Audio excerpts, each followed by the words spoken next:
It's not quite if you're singing. All right, ladies and gentlemen, how are we all doing? How are we all doing? Got Joel Jamal here, Avi Yemeni, all the way from Israel, joining us from a bus, so his quality is not that great, and myself here, real Rukshan Fernando, and we're bringing you this special live stream coverage of Albanese, the Australian Prime Minister, meeting Donald J. Trump, the President of the United States of America.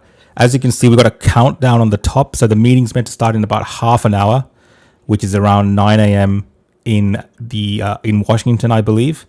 And so yeah, we're gonna bring you all the coverage. We're gonna obviously watch any meetings that happen between both of them and bring you that live, but also give you guys commentary. So just to give you a bit of an idea, we got all the kind of stream stuff lined up here, articles or whatever, like whatever we need to go through, it's all there, guys. So we're gonna enjoy this. If you're watching, it's almost 2 a.m. in Australia, so late night, late in the morning. Sorry, early in the morning. I'm pretty tired. Mate, I've had a long my day. coffee. I've got my chocolate. I'm ready to go. I've got my Trump coffee ready to go. I'm hoping we see some Zelensky scenes today, but I'm not sure. So who knows? Exactly. And Avi, how's it going, mate? How's it going in Israel? I got my water. Yeah, we're just driving through a bad reception area. So Okay. it might not be great right now. Yep. You hearing me? We can hear you. I just had to get you closer to the mic or maybe talk a bit louder. And you as well, Joel, just to kind of get things. I think it's okay, but Yep. we'll Cool. see. Maybe just a little bit louder. But I'm using headphones. you're using headphones. Oh, okay. I think it's all right. We'll let the viewers let us know how the audio is going. But I think it's okay. Just So yeah, one, guys. two, three. How's that? Maybe audio jack us up if you want. Yeah, no, I think you guys are okay. But yeah, guys, as you can see, there's a countdown there. If anything starts earlier, we'll obviously go to it. We've just left a little bit of extra time because these things don't always go on time sometimes. So we're keeping an eye on things, and as it happens, we'll bring you that live from different sources. So whether it's from mainstream coverage in Australia from the ABC, as well as live streams which are happening, and of course the White House as well usually live streams at a certain point. So I think that's the best one to switch to when that happens. But Joel, what are you thinking, mate? Yeah, mate. Look, we're all obviously trying to figure out what are they going to be talking about, and there's probably about 3 or 4 major things which you could relate to. The first and foremost is AUKUS. AUKUS is basically Australia sharing technology and paying for it. It is getting technology from the US and the UK to do with especially the submarines, nuclear-powered submarines. And is that going to survive the Pentagon review? Is that going to still be in? And I'm hearing rumors it is. Let's see. And that's obviously a big part of keeping China at bay. Just this last day, we saw this dangerous maneuver from a plane, basically flying near a Royal Australian Air Force fighter. It very much seems as though that is China saying, hey, we see this meeting going on, because this doesn't usually happen, guys, but it happened literally right before this meeting. So that's the first thing, the topic of defense. The second one is probably something to do with minerals, maybe tariffs, maybe something else. And I read another comment. This was actually from a lefty talking about maybe a third or fourth thing is something to do with our pharmaceuticals in Australia. Okay. We have some sort of scheme. And so, yeah, look, I don't know. It's going to be very interesting to see to what extent, there is any negotiation. The first part of this hour is basically Trump and Albanese shooting some public stuff. And then the second hour is behind the press corps, just Trump and Albanese privately with their teams sorting some of those things out expectedly. Yeah. And what about yourself, Avi? What are you looking forward to? I'm just here, like probably most of the 1,700 viewers, hoping for the Zelensky treatment. I mean, there is a bit of that, isn't there? Before you, yeah, 100%. I want to start off by the way, just giving you credit because it's a very nice stream and I didn't have to do anything. You've done a good job, Rukshan. Looks pretty well good. Done. Pat Looks yourself pretty on the smick. back, guys. Make sure to smash the like. We'll get the comments on the screen as well. Give it a share. Let's get as many people on. Oh yeah, I didn't realize there's no comments. Give Rukshan the support he deserves. We're stopping now for. some British mug here. Just going Oh, mate, let's shaloming let's around let's get here to that bigger. take a So, pee. All who, right, there we go. there you go. Who was the British mug that just came on? Who was that guy? There he is, Tommy. Very slow this thing. That's an individual I'd like to see meet The Albanese. whole body fits in the frame. The whole thing fits in a frame because he's so small. Yeah. But there you go, guys. We're lucky. We got here and there. We'll have Tommy passing through the screen and maybe talking in the back. He's just fallen. He's just fallen over, which was hilarious. I wish I caught it. There is nowhere else, guys, that you can get this kind of entertainment Anyways, to watch you guys. Albanese. There's fireworks happening here. But yeah, look, I am actually looking forward to the serious things as well. I want to see the meeting. And one of the things, Joel, we've been, following this for a long time in Australia, especially. For Trump, it's nothing major. He meets world leaders all the time.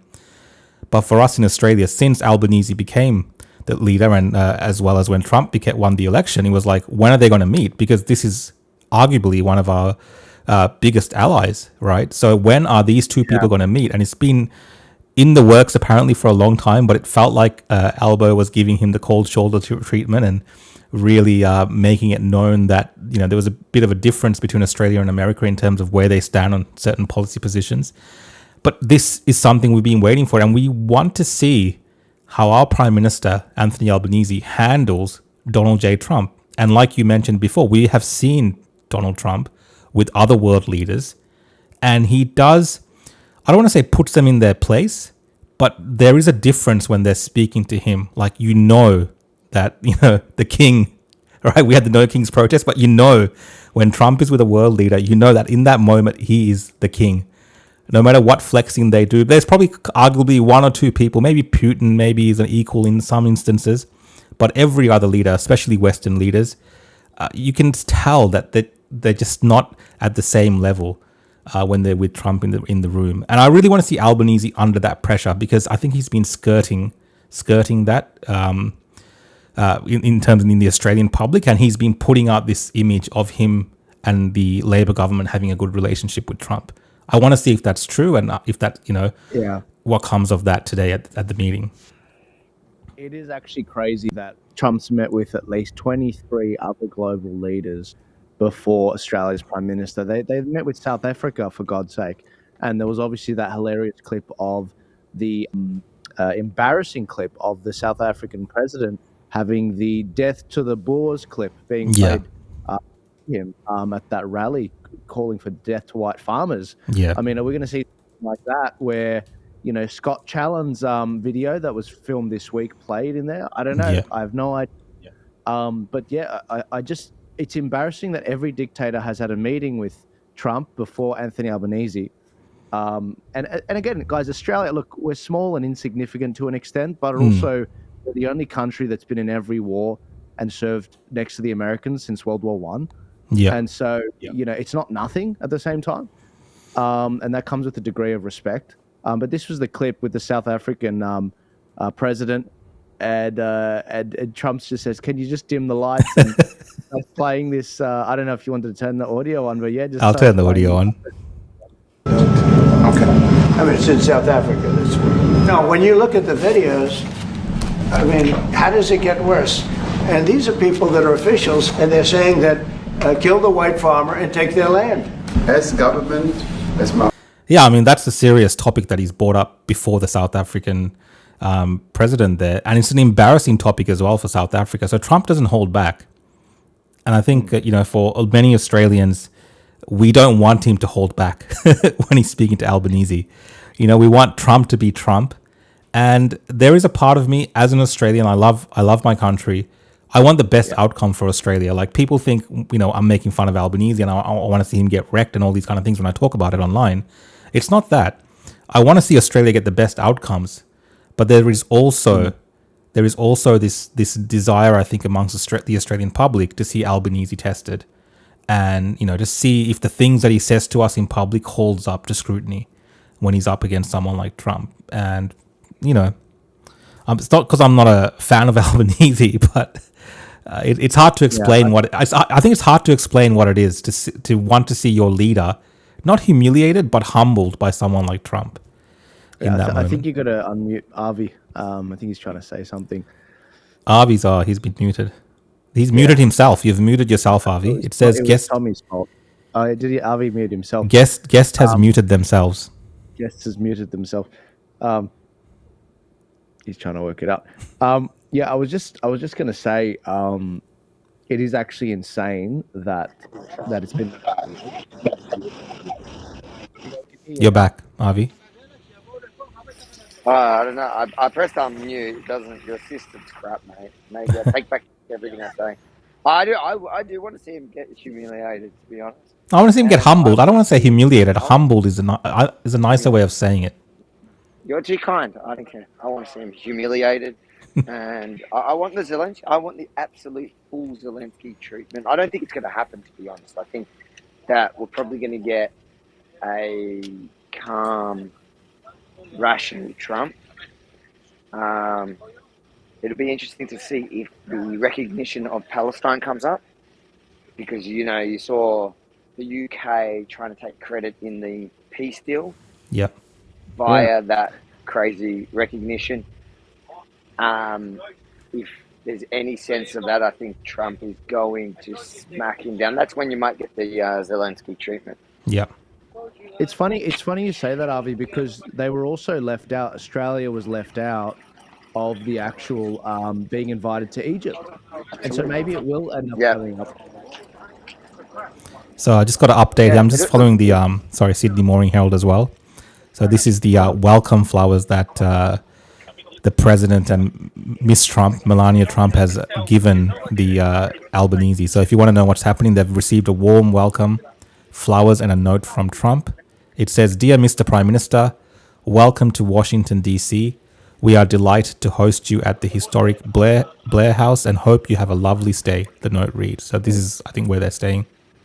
Sorry, guys, to cut you off. Listen, I do think it's going to be a very cordial meeting, even though, I'm still hoping, like most of the viewers, that those flowers is just to let Albanese's guard down before he gets bitch slapped.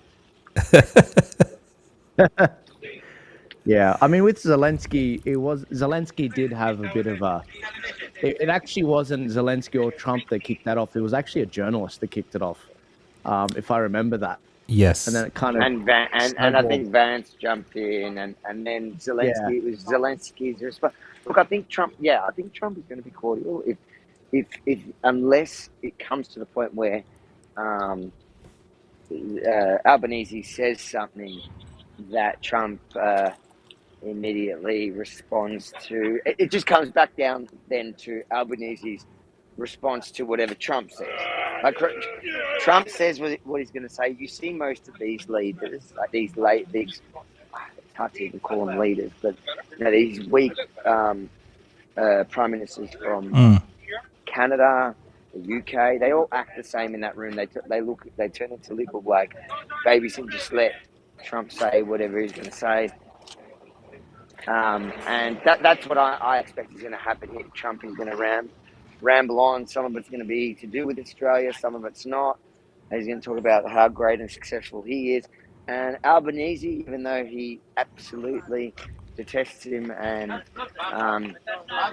would, on a normal day, be brave enough to disagree, he'll just sit there and awkwardly nod his head. That's my prediction. But I hope Albanese stands up trying to look like... do you reckon Albanese is going to tell Trump that he's the son of a single mother?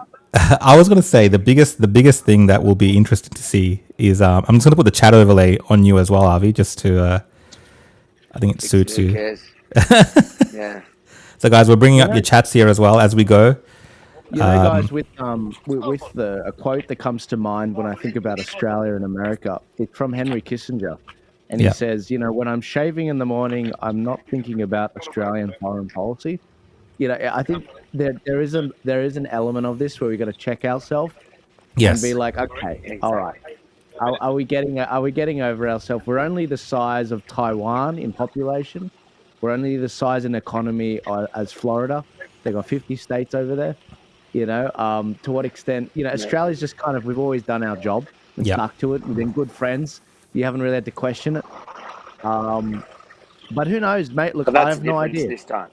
That's a difference this time. That's a difference this time. Normally, Australia is the unwavering friend of the United States, always backs them up, no Yeah. matter what.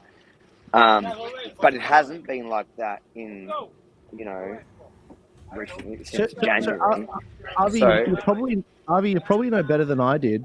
When the UK, Canada, and Australia came out and recognized Palestine, did Trump say something about that?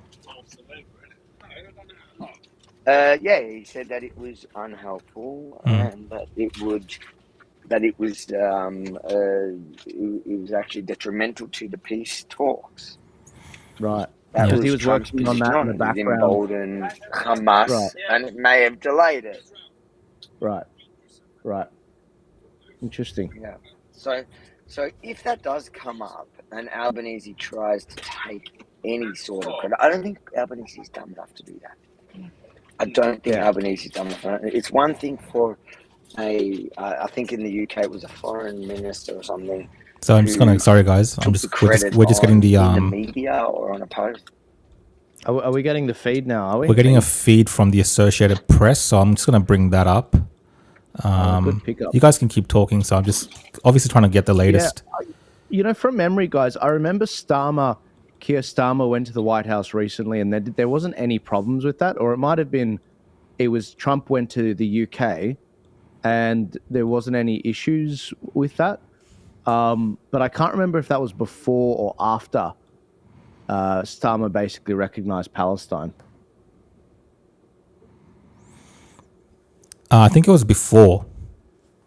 He was there beforehand, and the comments that Trump specifically made was attacking Macron.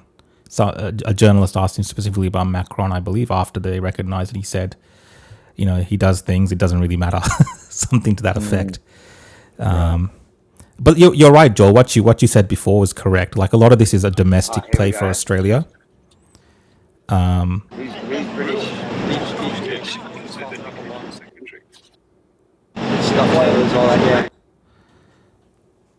Right, Australian Associated Press, is it? That's on the AP, yeah. So we're getting a live feed of the front where the car normally pulls up. So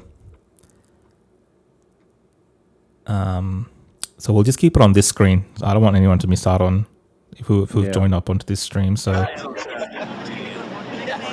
yeah, I'll keep it up on my screen too. And we do have a larger screen as well, guys. So we'll play it obviously a bit larger when the meeting kicks off, and we'll obviously not talk through important parts of the meeting, but here and there we'll provide some commentary when there's lulls in what's being said. Can you hear me? I have to say it, guys. I have to say it. When we had those issues with Donald Trump Jr. coming into Australia, and they sat on his visa for 2 months, his application, it would be hilarious if Don Jr. was just waiting at the door and Albanese arrives and Don Jr. closes the door. That's a great point. The whole Don Jr. situation, like, will that be brought up? Because that's Donald Trump's son, and he was barred from coming to Australia. Well, look, no, hang on a sec. We can't defame them.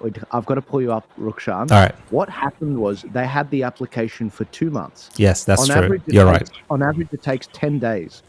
And they waited until 48 hours before he got on a plane. The whole tour had no choice but to postpone because they would have lost deposits on the venues. Yeah. And then once it was postponed, they gave him the visa 24 hours before he got on a plane.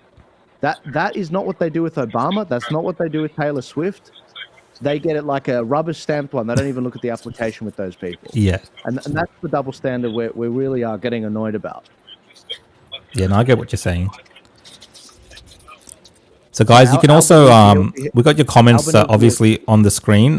If you want, we will bring up your comments as well. You can do super chats as well on YouTube. So, whether that's on Joel Jamal's platform, RV Yemeni's, or mine, Rukshan Fernando, you can do super chats, and we'll bring up your chats for conversations. Obviously, there's a lot of stuff happening.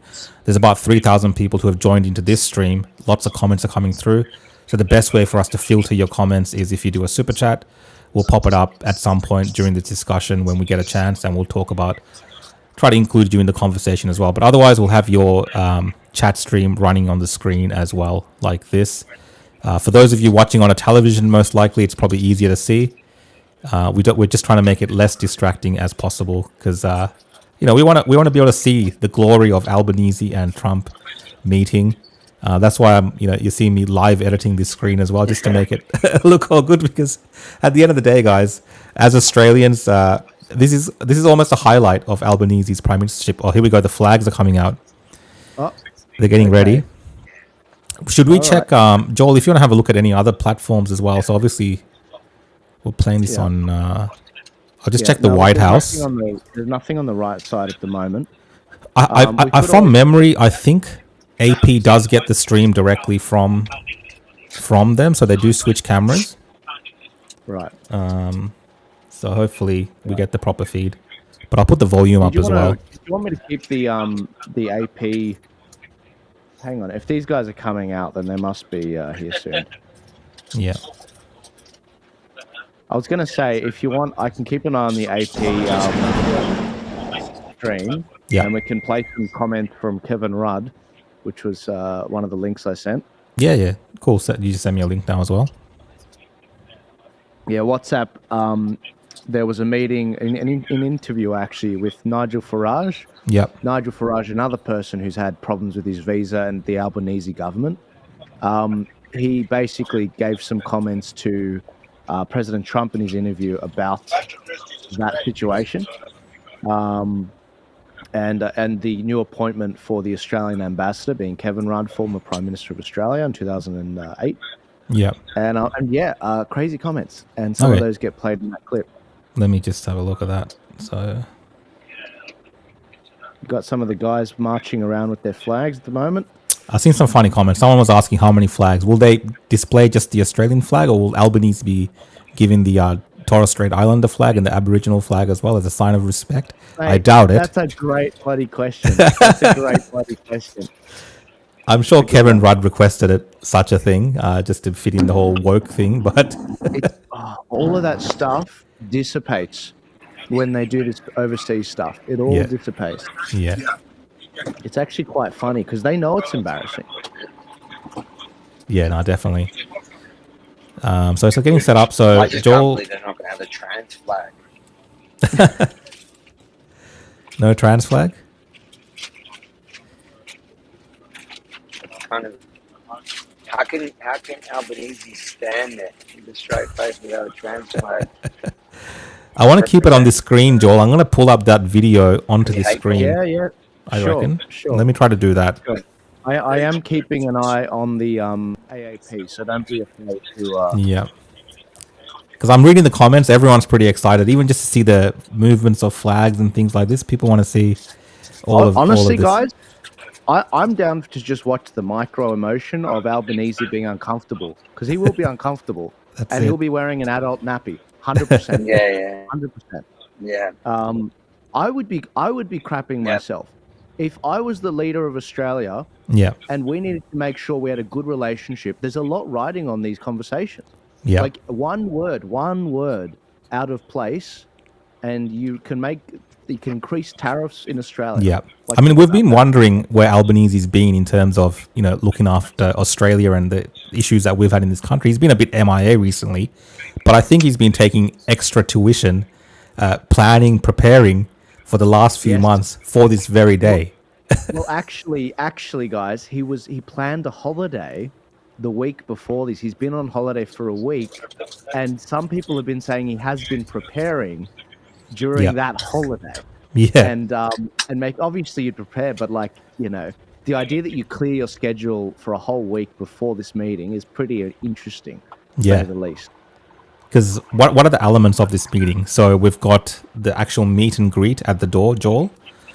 That'll be a little bit of pageantry, a little bit of a US traditional welcome from the president, the way that Trump does it. Then they'll go into the Oval Office. The press. Is it what's it called? The Oval Room. There's a name for it. Press gallery. Press gallery. I do believe that's the phrase. And they're going to exchange pleasantries on there. Sorry, I can pull up the actual agenda. I'll find it as well. The schedule, right? The official schedule. Yeah, sorry. Just hearing a Pommy who can't pronounce his T's screaming is Probably getting my attention. So the in-town carpool, actually, all of the presser have arrived 2 hours ago. The president's meet and greet with the prime minister is basically happening right about now. The prime minister should be arriving, and then at 11:15 a.m., so that's in about 7 minutes, the president participates in a bilateral meeting with the prime minister and the press pool being there in the Oval Office. So that is going to be very interesting. That is what we're used to seeing. Basically, the whole press pool will be there. We know that CBS will be there, the Associated Press, Washington Post, Daily Mail, The Blaze, being alternative media, will be there. Reuters will be there. iHeartMedia. And I don't see Sky News Australia there. It would have been good to. I'm pretty sure there's going to be at least maybe Caroline Marcus or someone else there, one of their Washington correspondents. And so, look, we're going to have about 30 minutes or so of them in the Oval Office. And then the president's going to participate privately at lunch with the Prime Minister of Australia. Yeah. All right, guys. So pretty much a bit of a waiting game. I think it's very touch and go. It could go longer than we expect. So yeah, obviously they're running late right now. Maybe Albanese can't get into the gate. Who knows? Like, maybe this is it, guys. He's been stopped at the gate. At least the South African. Maybe they got ice onto him. That's why we need an ice raid. Oh, that's funny.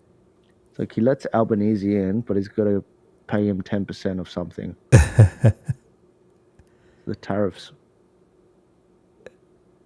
Is Miranda Devine in there from New York Post? She's good. She's pretty good. She's great. She's the one that broke the Hunter Biden laptop story for the New York Post. Another Aussie. She's great. You know, I was reflecting on that the other day. There's been a few Aussies that have interfered in the US election. We had what's this? Was it Alexander Downer? Yeah, so Alexander Downer kicked off the Russia thing with Trump. But we also had the what's his name? The whistleblower that started WikiLeaks. Julian Assange. Julian Assange released, he had the whole WikiLeaks thing that hurt Hillary Clinton, literally a month out before the election, which really helped Trump. And then there was the Hunter Biden story in 2020 by Miranda Devine. There was actually another Aussie that interviewed Trump. He's the one that held up the photo to Trump in an interview. The absolute bulldog of an interviewer. He's the lefty guy.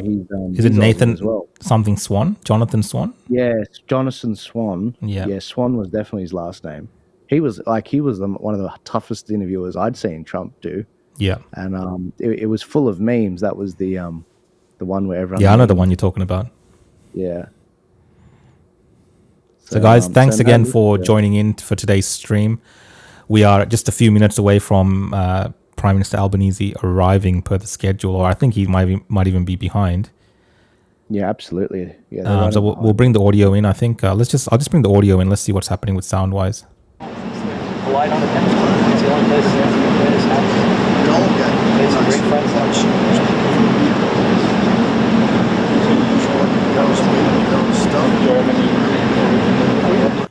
Nah, just a lot of background noise there, so not much going on. We do have one super chat. I'll just pull up the super chat while we're waiting. Yep. This is from Rami, who says, Rami, thanks for your contribution, mate, for the super chat. And he says, where can I watch the Abby Chatfield stream? We're gonna have to take this comment off straight away, Rami. I apologize. I'm gonna have to ban you for just bringing up those two words together. Rami, thanks, mate. Abby Chatfield, I'm sure, is up tonight watching and just finding ways for tomorrow where she has a meltdown on one of her TikToks. There was a post of her today from the Daily Mail saying that Abby Chatfield shares shocking bikini pictures as she vows to bring back a raunchy 1970s trend. It's protruding bush. Okay. I think that's in fashion these days. We're deviating a lot from the conversation, guys, but I did just see Kim Kardashian's new range, and there's something going on maybe. So happy Chatfields. Is this what I think it is, though? Is this what I think it is? The squirrel. It's protruding bush. It's like, oh, gosh. I think we've lost Avi Yemeni, so Harvey's checked out. Hamas have checked in. Hamas have checked in, maybe. He's back. Harvey's And he's safe back, he's with back. Tommy. He's raving. There we go. If you're just joining in, guys, we got Avi joining us from Israel. So he's on a bus. That's why we're getting he's on the way back to the hotel after doing some touring and some visits and some news coverage there. He's on the way back to the hotel. Can you hear me? We can hear you. Did you want to play the Kevin Rudd clip? Yeah, let's play that. Yeah,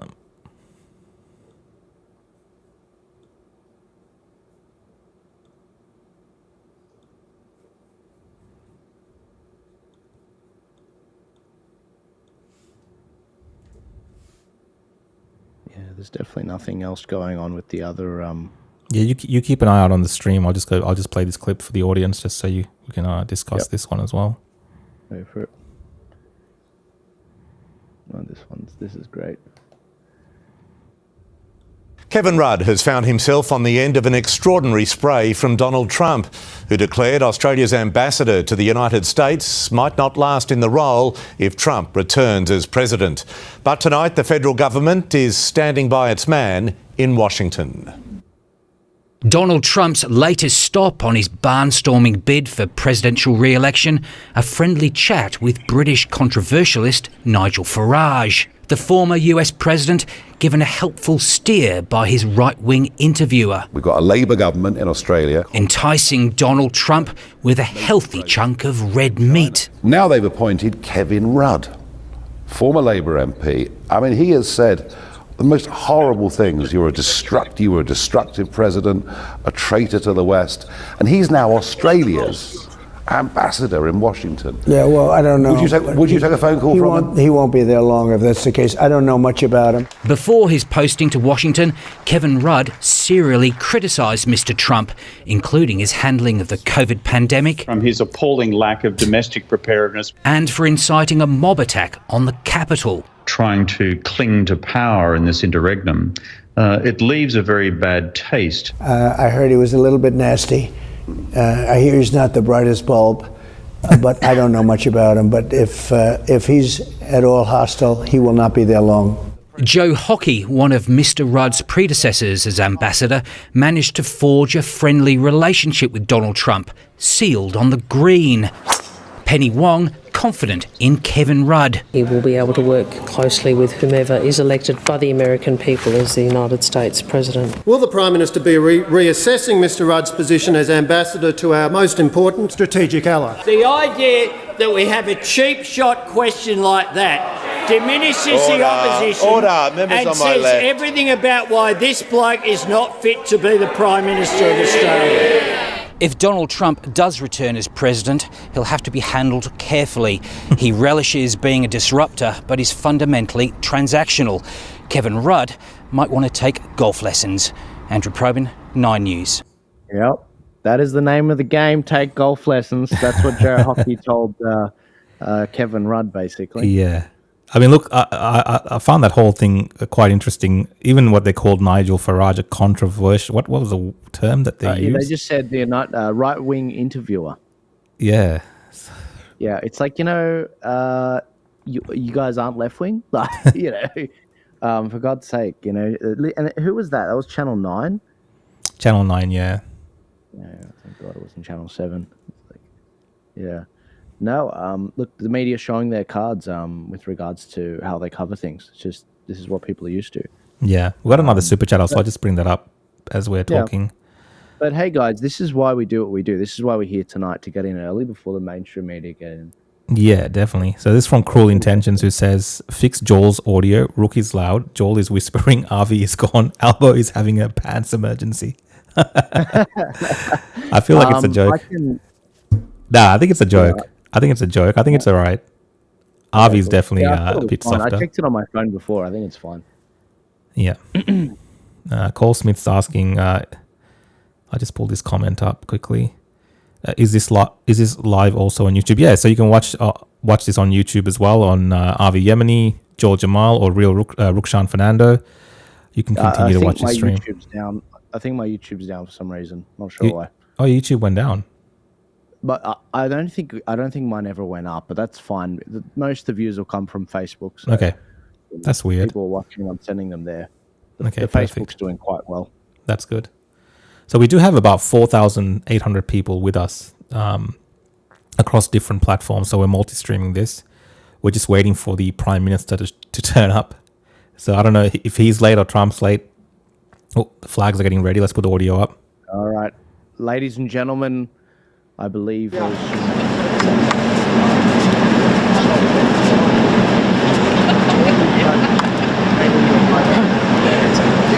on that video stuff yet? Dan Huff taught me everything I know. Love you, man. Love you. You have the 50 to 150 with you? Yep.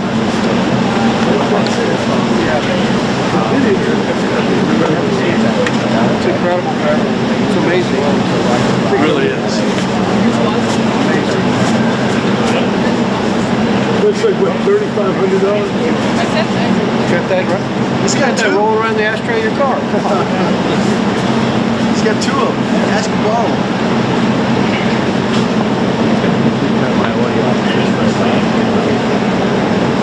It could really be your one leg.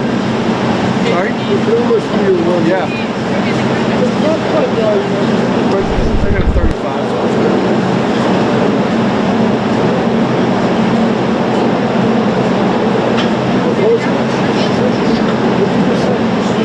So I got 35 off for my wife.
louder, guys.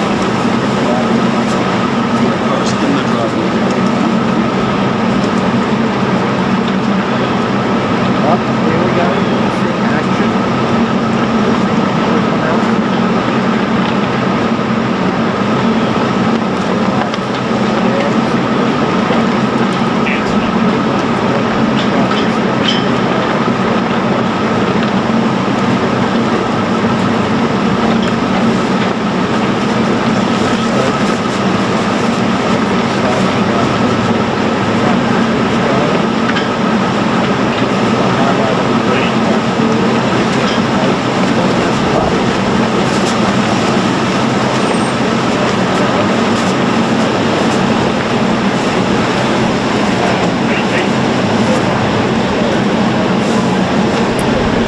President Trump, sir, your message to the people of Australia. What do you hope to accomplish today with the Prime Minister? All right. Great things. Thank you very much. We're going to get a lot done.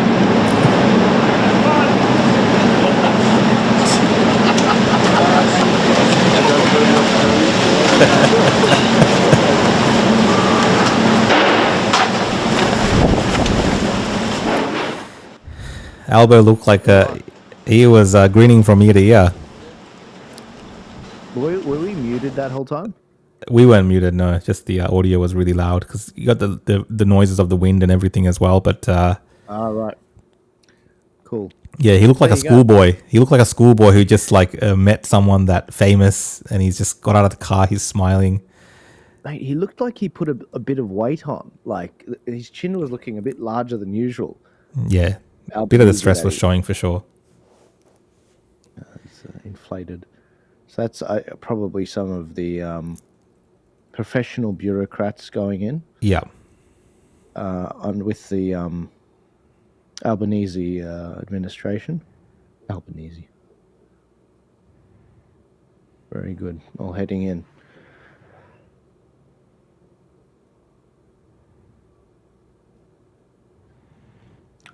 I'm going to pull up the White House stream because I suspect what is going to happen now is the White House will begin their live stream, and that will actually show us what's happening inside.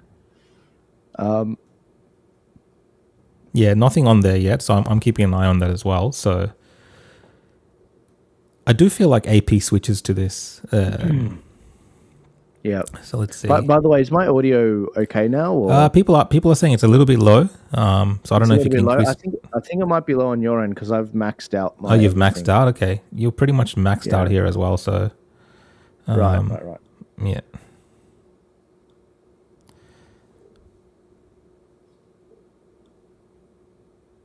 And people are saying there's some issues like this not gone onto my YouTube and stuff. Guys, there's a massive worldwide outage with AWS, Amazon Web Services. So a lot of the infrastructure that we normally use for streaming is actually all crashed and all down. So this is a last minute.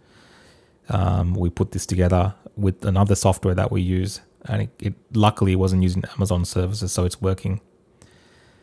So yeah, that's fine. You can watch on my Facebook or my X if you're a Rukshan fan, but we're streaming on Avi Yemeni's YouTube as well as Joel Jamal's YouTube. Joel, your YouTube is working, I've been told by people who are watching. Yeah, me too. I just got that as well. Yeah. So everyone's saying the audio is good, so that's fine. So we'll keep it on this screen for now.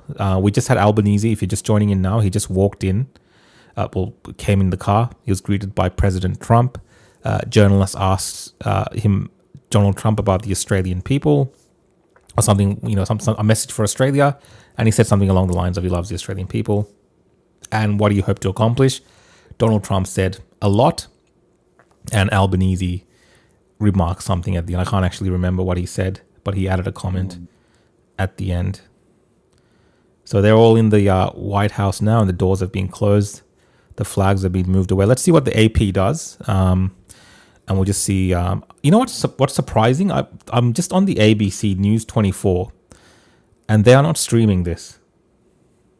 As in, does that surprise you, Joel, at all that our public broadcaster has no interest whatsoever? Oh, the ABC. Are they streaming this anywhere? They really ought to be for $1 billion a year. I mean, they're streaming some. I don't know. I'm watching News 24. Maybe they're streaming it somewhere else. Surely they're streaming. There's no way they're not streaming this. No, man, they're streaming some German news. This is News 24 live. So it's not on there, unless it's somewhere else. But I thought ABC would have really good coverage of something like this. I mean, like you said, we pay them a lot of money. You're not wrong, mate. No, I've actually just gone back on their live stream. Yeah. For the last hour, there's nothing I can see. Like none of our main networks, I'm just reading the comments here from people, none of the main networks in Australia are actually covering this live. I know it's early hours in the morning and maybe they didn't see a point to it, but as you can see, even with the people who are up watching, like there's people that have joined in a few thousand here to our stream and probably other streams as well that are watching, that want to know what's happening live. Let me check. Surely Sky News is doing something. Maybe Sky News. Oh, White House has gone live, so let's switch to that. Oh, yep. Let's see that. All right. Yep, they are live. Okay, we will begin shortly. President Trump participates in a bilateral lunch with the Prime Minister of Australia. Will they be eating Aussie beef? I think Trump might make a point of making them have American beef. American beef. Chlorinated chicken.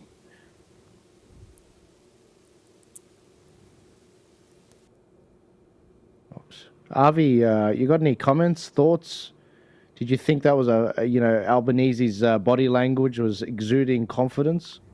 Guest You're muted. You're muted yourself, Avi. Poor guy. He's just on a bus. Like, we thought he'd be back at the hotel by now, but here he is. Yeah. Music. So I don't want to kill your. There's music. So I won't talk till I get home. Right. All right. When you get back to the hotel, we'll just keep Avi on mute. Yeah, all good. Well, look, as long as we have, he's back at the hotel once the comments start, which I think it will be soon. Yeah. Between the two of them. Yeah. Again, guys, if you're tuning in now, in summary, what we're expecting from this meeting, there are some significant issues that we're looking to see come up. First and foremost, most likely, we want to know where this AUKUS agreement is going, the agreement for America and the UK and Australia to share technology with Australia to build nuclear submarines for our capabilities, basically. Yeah. One came into office because this agreement was from President Biden. There was a big question mark if AUKUS was going to hang around. And again, this is hundreds of billions of dollars. There was a big question mark over whether that would survive, and so that went to the Pentagon. That review is still underway. They are about to come out with their findings, and in the AUKUS agreement, there is a clause which basically says if America needs the submarines more than Australia, America has the right to use that Australian money, not refund it, and actually keep the submarines. That's essentially, it's not a great agreement, to be honest. Yep. But the real question mark has been, is that going to be axed? There are obviously other things that we're not sure about. Are there going to be changes on the tariffs that Australia has? Australia and the UK, the best tariffs in the world, 10% with the US, probably due to our long-standing alliances with the US. But then there's also the question of, is there going to be something on minerals? Does the US want greater access to the minerals in Australia? And lastly, could there be something to do with the pharmaceuticals with Australia? Is the US trying to get their pharmaceuticals into high-paying, wealthy nation, first world country like Australia?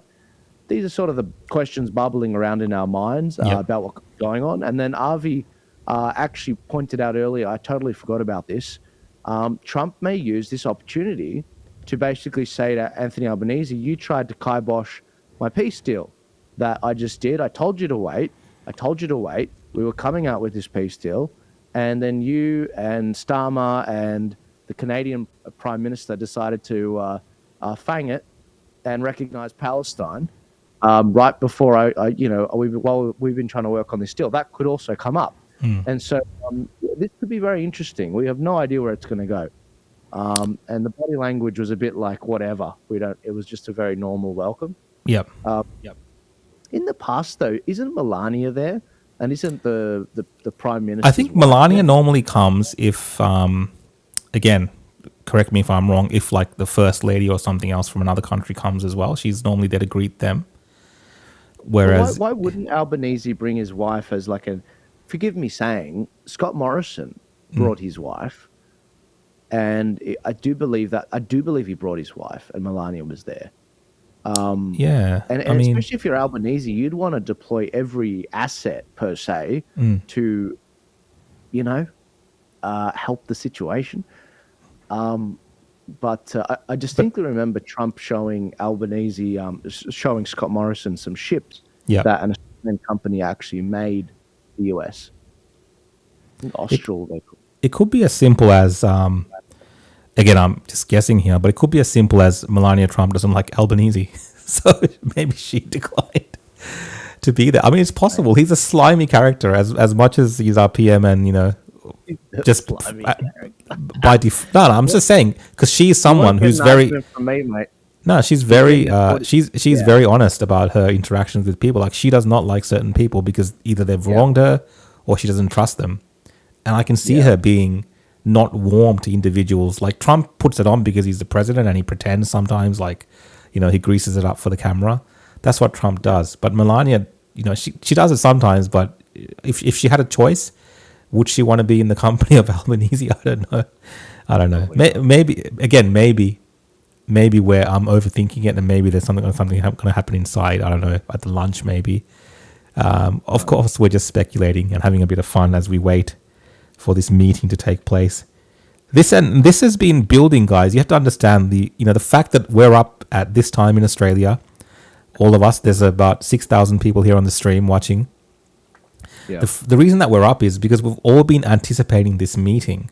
I don't remember waiting up for like ScoMo's meeting or things like this, right? But Albanese's meeting with Trump is something we've been waiting for. So the anticipation is building. I've been trying to think, why do I want to watch this?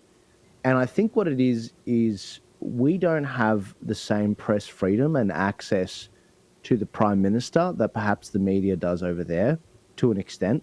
There is still a class of alternative media that the presidents, Democrat or Republican, have access to. There is still an alternative media class that can do that. Yep. Whereas with Albanese, with Dan Andrews, it's very much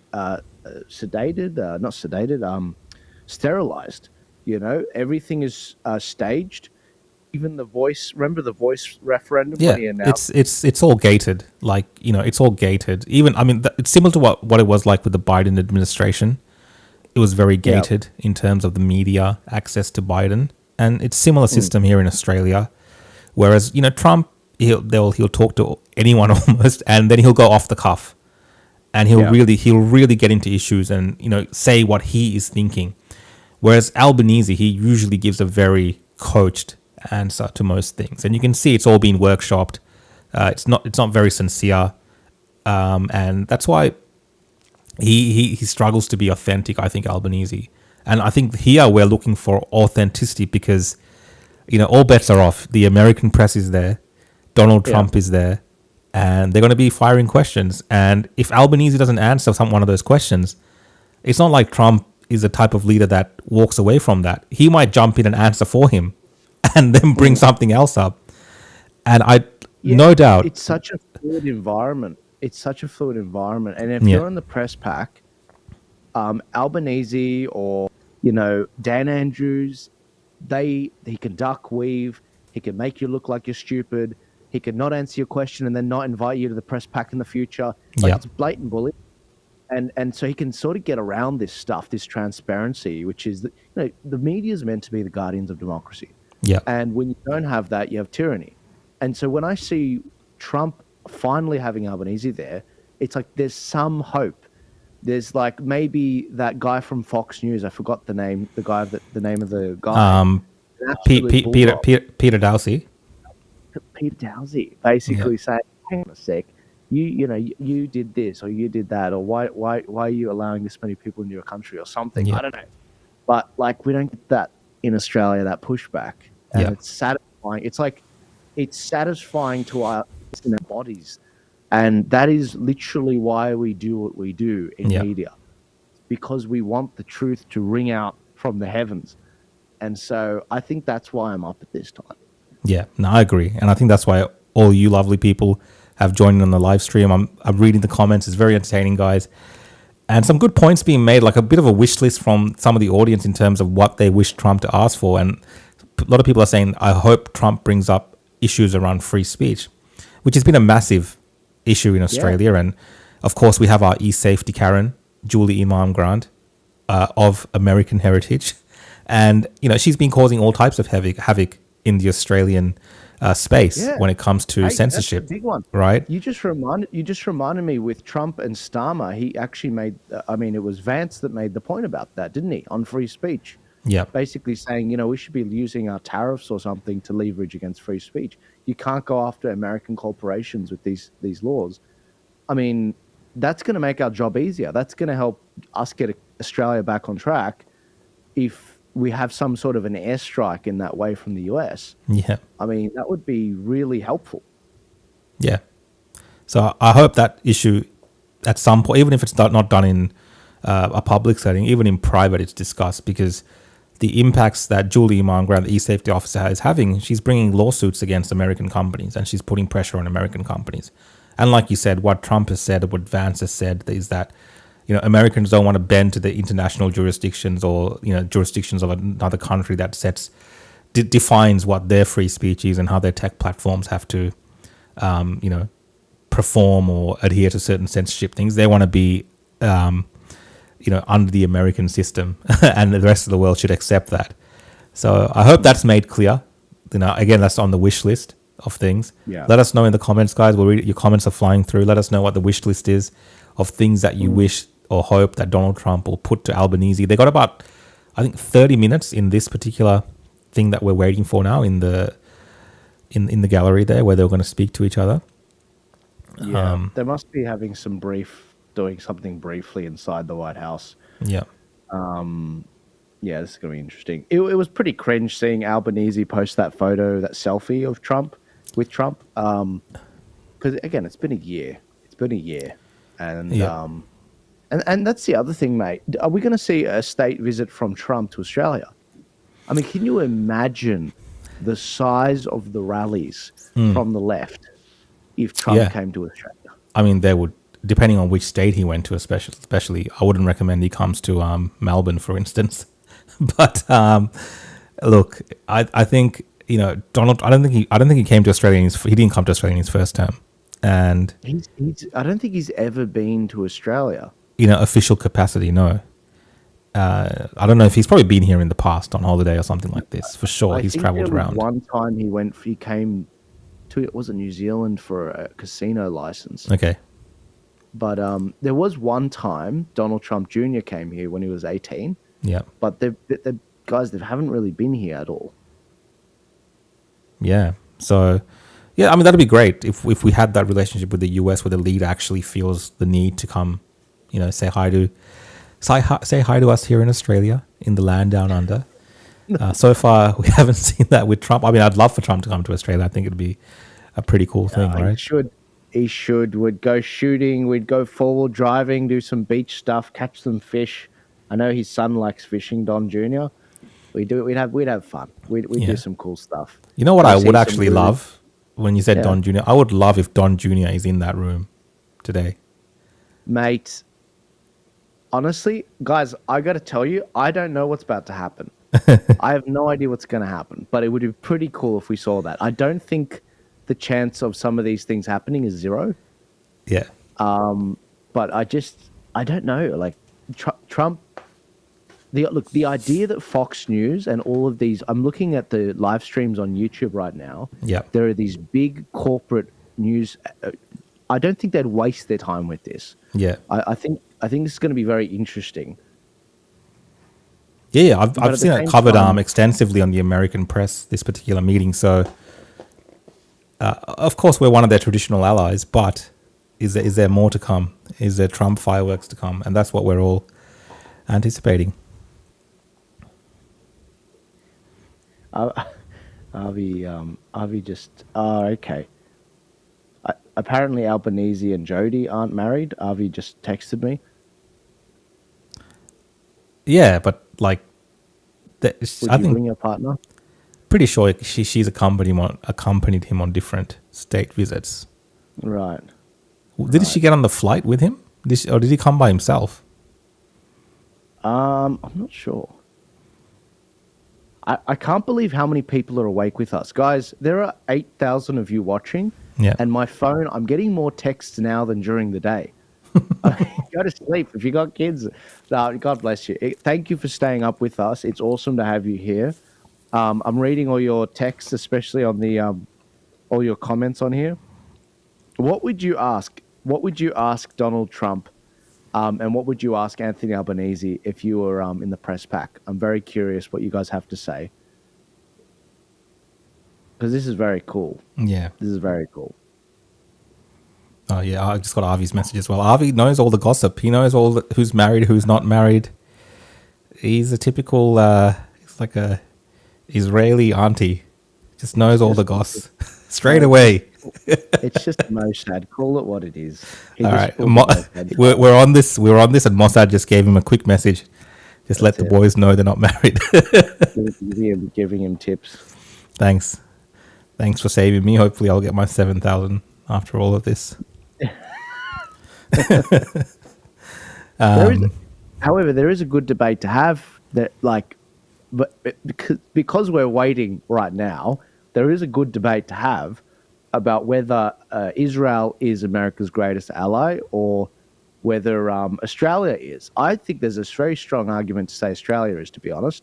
Yeah. I very firmly land in that category. Well, we've supported America pretty much in every major war, haven't we? Yeah, we have. Well, look, I think every war. I mean, I don't think Canada did. I don't even think. All right. New Zealand. There's something coming on. I'm just going to switch to another platform. Sure. Which? What comment did Daniel say about? Oh, okay. All right. What's happening? You like it? I don't mind really. Is it America or in filming this? Is it the person that does the office? the Italian? Good, I like it. Oh, it's a big crowd today. Let's have the Prime Minister of Australia. There's a few Australians there. You see what I mean? You'd be sitting right there. It's nothing. But they're a friendly lot. They're all cussing. That's a big boy. That must be a very important country we're dealing with. Where are you moving over here? Go ahead. Who are you shooting for? I'll just switch to the White House stream.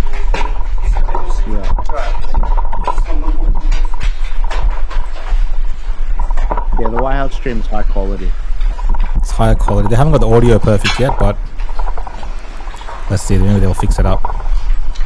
Looks like they're still setting it up. Thank you very much. It's great to have the Prime Minister of Australia. Fantastic place. A lot of friends over there, and this is one of them right here. The Prime Minister is, as you know, Anthony Albanese, and he's highly respected. Done very well in his election, and I hear you're very popular today, right? I mean, it varies from day to day, but with all of us. But he's done a fantastic job as the Prime Minister. We're here to talk about trade, submarines, lots of other military equipment. They're big orders of our great military equipment. We have the best equipment anywhere in the world by far. And, you got to watch that. Watch that. You're not allowed to break that. That mirror is 400 years old. The camera just hit the mirror. And his election, and I sorry guys, I'm just going to switch today. Right? I mean, it this one's better quality today, but with all of us. But he's done a fantastic job as the Prime Minister. We're here to talk about trade, submarines, lots of other military equipment. They're big orders of our great military equipment. We have the best equipment anywhere in the world by far. And you got to watch that. Watch that. You're not allowed to break that. That mirror is 400 years old. A camera just hit the mirror. I just moved it up here special from the vaults, and first thing that happens, the camera hits it. Hard to believe, isn't it? Hard to believe. But these are the problems in life. So we're going to be here to talk about lots of different things, and we might take a few questions before, but we are discussing critical minerals and rare earths, and we're going to be signing an agreement that's been negotiated over a period of 4 or 5 months. And it was sort of good timing that we got it done just in time for the visit. And we worked together very much on rare earths, critical minerals, and lots of other things. And we've had a very good relationship. We've been working on that for quite a while. In about a year from now, we'll have so much critical mineral and rare earths that you won't know what to do with them. They'll be worth about $2. But in the meantime, we're working with Australia and other countries. They're working with us too, but other countries also on that. But we're really working on any military protection, military ships, vehicles, guns, ammunition, everything, the whole thing. We've been long-time allies, and I would say there's never been anybody better. We fought wars together. We never had any doubts, and it's a great honor to have you as my friend. It's a great honor to have you in the United States of America. Please, would you like to say something? Well, thank you so much, Mr. President, for the invitation here to the White House and for showing us around the improved Oval Office, and for what you're doing around here as well, and for the great honour as well of my delegation saying just across the road we could have walked, but they didn't let us. We drove all of 20 metres there from Blair House, but it's a great honour to be able to stay there. We are great friends and we're great allies, and this is a relationship that's been forged in the battlefields of the world. We have stood side by side for freedom and democracy, and congratulations, I must say, Mr. President, on the work that you've done with the Middle East. It's an extraordinary achievement.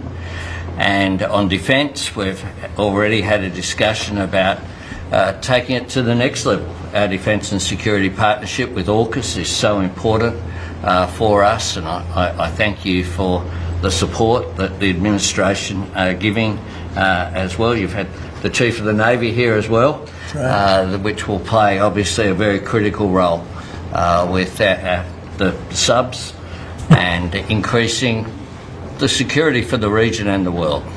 And our economic relationship is so important. The US has a trade surplus with Australia, as you know, and we can continue to take what is every opportunity to improve the relationship even further and make it even stronger. And today's agreement on critical minerals and rare earths is just taking it to the next level, seizing those opportunities which are before us to take our relationship to that next level. And it's been fantastic, the contact that we've had together, the friendship that we've developed.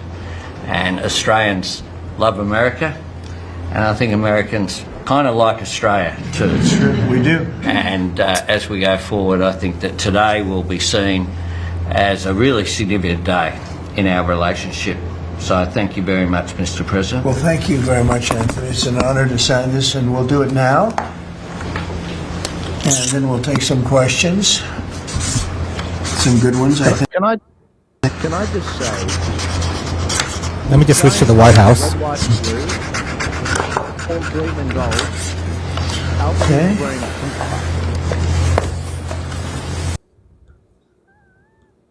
And all of the submarines. Sorry, Joel, what were you saying? I was just saying the Australian colours are red, white, and blue. Yeah. Or green and gold. Albanese is rocked up with a pink tie. But anyways, let's hear what this guy's got to say. They've always been side by side. The facility that they're building, Surfwest, is critical and very important to our ability to project power in the Indo-Pacific and work with our allies. So we're working very closely. I think what we're really trying to do is take the original AUKUS framework and improve it for all three parties and make it better and clarify some of the ambiguity that was in the prior agreement. So it should be a win-win for everybody. So.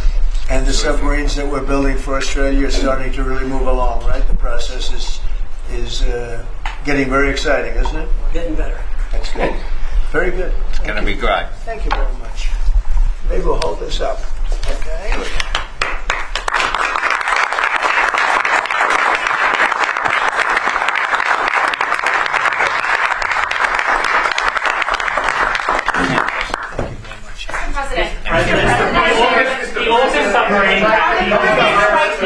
The AUKUS defence pact that the Prime Minister just mentioned, it is a critical issue for Australia. Yes. You haven't really spoken much about it publicly. It was a deal that was done under Joe Biden to sell submarines to Australia at a time when you're not really making enough for your own needs. So can you tell us, have you gotten across the details of the deal?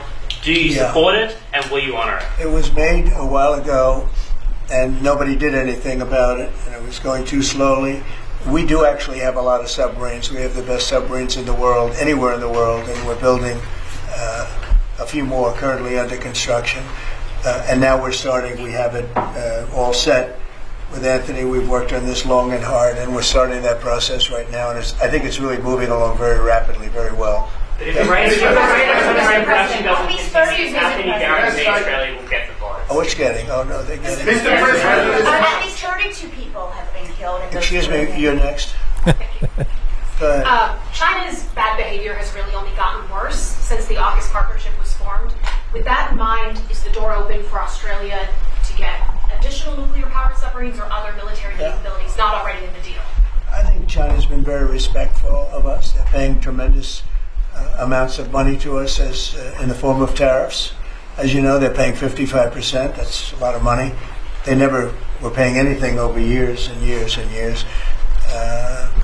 But they were like anybody else. A lot of countries took advantage of the U.S. They're not taking advantage anymore. No, China's paying 55% and a potential 155% come November 1st unless we make a deal. And I'm meeting with President Xi. We have a very good relationship. We're going to be meeting in South Korea in a couple of weeks.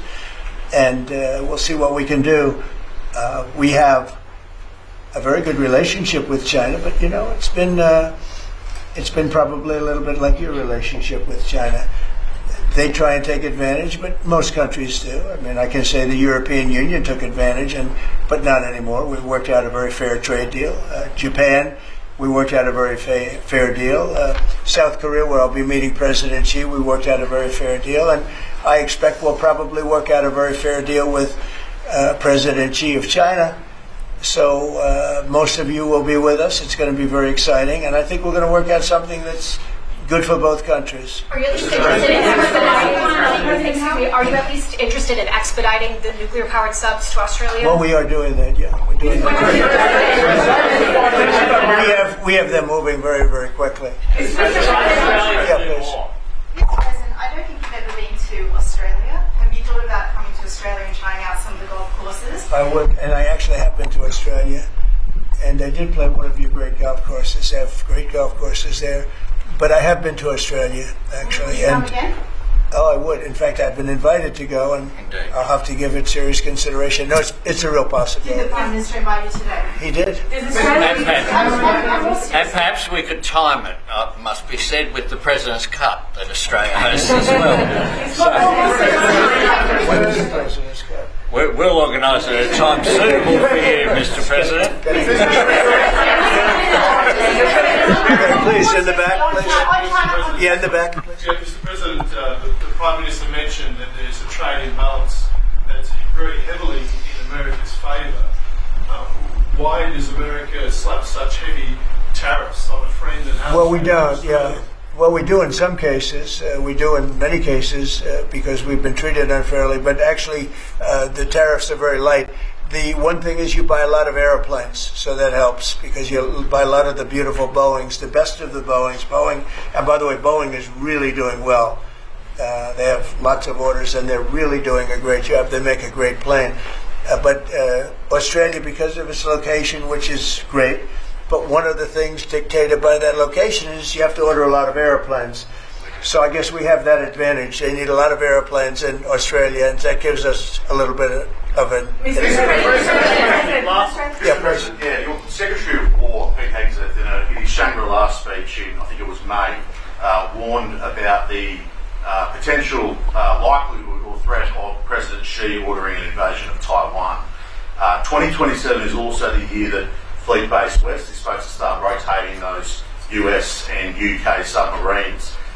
Do you see AUKUS as a deterrent for China in the Indo-Pacific? Yeah, I do. I think it is, but I don't think we're going to need it. I think we'll be just fine with China. China doesn't want to do that. First of all, the United States is the strongest military power in the world by far. It's not even close. Not even close. We have the best equipment. We have the best of everything, and nobody's going to mess with that. And I don't see that at all with President Xi. I think we're going to get along very well as it pertains to Taiwan and others. Now, that doesn't mean it's not the apple of his eye, because probably it is, but I don't see anything happening. We have a very good trade relationship. We're going to have a very good, I think, when we leave South Korea, could be wrong, but I think we'll end up with a very strong trade deal. Both of us will be happy. I don't see that happening now. Mr. President, given the trade surplus that the US enjoys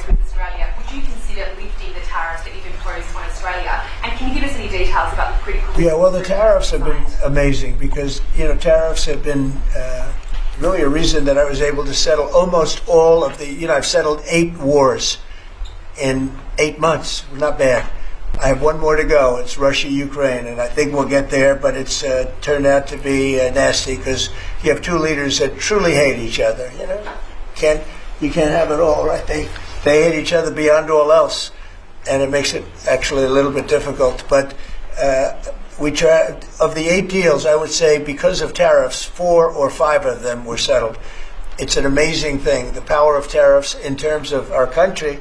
But tariffs have always been used against us. We never use them against anywhere else. And now you have a president that for national security reasons and other reasons is using them. And we've become a very rich nation again and a very secure nation again. But we've also become a nation that used that power of tariffs and the power of trade to settle 5 of the 8 wars that I said. I settled 8. I'm very proud of that. Nobody else has settled 1. I don't think there's been an American president that settled 1. I think there probably hasn't been outside of the 2 countries involved, or however many are at war. I don't think there's ever been an outside country that settled a war, period. So I settled 8 in 8 months. I'm proud of that. Now, in the meantime, I'm running a country that's, right now, we're the hottest country anywhere in the world. We were dead. A year and a half ago, we were a dead country. Now we're the hottest country in the world, economically and otherwise. So, but I will say this, Australia pays very low tariffs. Very, very low tariffs. In fact, Australia pays among the lowest tariffs. Go ahead. Mr. President, there's been concern in Australia that it's taken 9 months to get this meeting. Have you had any concerns with this administration, with its stance on Palestine, climate change, or even things the ambassador said about you in the past, the Australian ambassador? I don't know anything about him. I mean, if he said bad, then maybe he'll like to apologize. I really don't know. Did an ambassador say something bad about him? Don't tell me. I don't. Where is he? Is he still working for you? Yeah. You said bad? Before I took this position, Mr. President. I don't like you either. I don't, and I probably never will. Go ahead. No, you went. Go ahead, behind you. Mr. President, your Secretary of the Navy said there will be some clarifications around some ambiguities on AUKUS. Oh my God. Well, he'll get that taken care of. Oh my These God. are just minor details. Can I ask you specifically on... John, you're going to get that taken care of, right? What an embarrassment. Clarifications, because we're just going now full steam ahead building. Yeah, please. Thank you, Mr. President. Are you now satisfied with Australia's defence investment, or do you want Australia to invest more in defence? Well, I'd always like more, but they have to do what they have to do. You can only do so much. I think they've been great. They're building magnificent holding pads for the submarines. It's going to be expensive, too. You wouldn't believe the level of complexity, right, and how expensive it is. They're building tremendous docking because they have a lot of ships and a lot of things happening. And I think their military has been very strong, very, very strong. Over here, please. Mr. President, on the war that you haven't solved yet, the Ukraine-Russia situation, have you now locked in a meeting? And can you explain, just a few weeks ago at UNGA, you said that Ukraine could possibly win the war and keep its territory, but now the story seems something different. They will, but they could still win it. I never said they would win it. I said they could win. Anything can happen. War is a very strange thing. A lot of bad things happen, a lot of good things happen. If you look at the Middle East, I would say prior to us hitting Iran so hard, we could have never made that deal because you would have had a dark cloud over the Middle East when we took out their nuclear capability, which was one of the great military maneuvers of all time. It was flawless. You saw that. Those magnificent B-2s. I mean, that was a flawless move that was done by some very talented people, headed up by Pete and everybody else, and our great generals, and General in particular, Raisin Kane. We did a great job, and when that happened, everything was different, and we were able to get a deal. If we didn't do that, if it wasn't, they wanted to do that for 22 years, Mr. Prime Minister. For 22 years, I had the pilots here, the B-2 pilots, and they came to the Oval Office, and I thought they deserved it. They flew 37 hours back and forth. We had 52 tankers up there. We had a lot of planes up there with them, but they were the primary plane. But we had a lot of planes, F-22s and F-35s and F-16. We had a lot of planes. but we had 52 tankers. Can you believe that? And it was just like a flawless mission. And when it was finished, the Middle East just opened up. Amazing. And they've wanted to do it for 22 years. The pilots came up to me. They said, you know, for 22 years we practiced this maneuver. 3 times a year for 22 years, our predecessors and us. These are now young pilots, you know, but they're older now. Predecessors practiced it. And they said, we never had a president that would let us do it, but I let him do it. And it totally opened up the Middle East. It took the cloud over we had a dark cloud over the Middle East, and now it's all, we have a little situation relatively with Hamas, and that will be taken care of very quickly if they don't straighten it out themselves, because they're in violation of their agreement.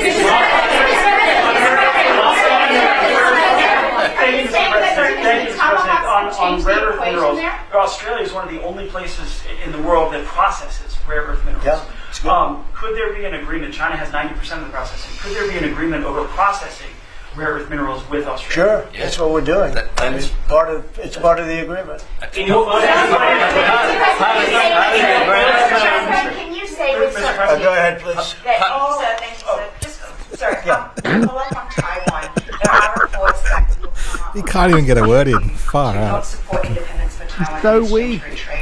Well, I'm not going to talk about that. What I'll talk about, you and I will have that discussion in a couple of weeks when I'm in South Korea with President Xi. We're going to be talking about a lot of things. I assume that's going to be one of the things, but I'm not going to talk about that now. Yeah, please. Mr. President, you just alluded to the violence in the Middle East. What steps is the administration taking to maintain the ceasefire? Well, a lot of steps, and right now it's in the hands of others. You know, we have 59 countries that agreed to the deal. We have a peace in the Middle East for the first time ever.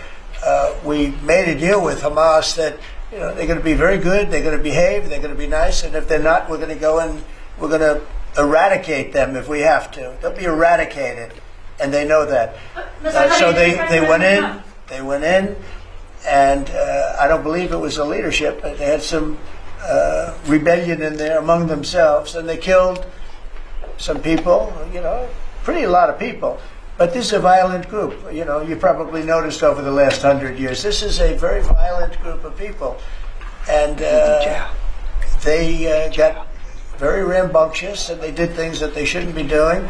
And if they keep doing it, then we're going to go in and straighten it out, and it'll happen very quickly and pretty violently, unfortunately. Just following up on that question, when you say we are going to eradicate Hamas, who is we? Does that include American boots on the ground? No, it won't be on the ground at all. We don't need to, because we have many countries, as you know, signed on to this deal.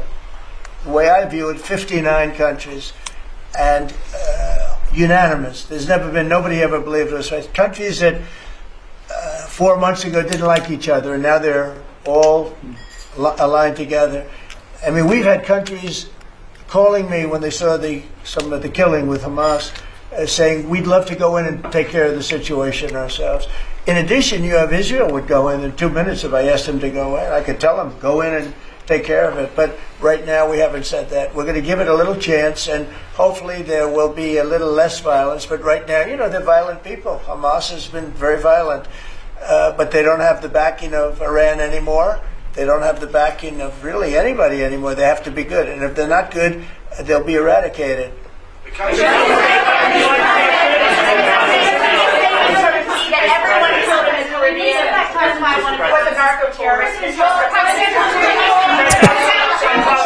Were any innocent civilians killed in the Caribbean, Mr. President? Could the Prime Minister weigh in more on the processing? And can Australia expand the process of rare earths? Absolutely we can, and we have the capacity to do so, and part of this deal is very specific, $8.5 billion pipeline. There will be $1 billion contributed from Australia and the United States over the next 6 months with projects that are immediately available. There's 3 groups of projects, ones that are joint activities between Australia and the United States, such as Alcoa.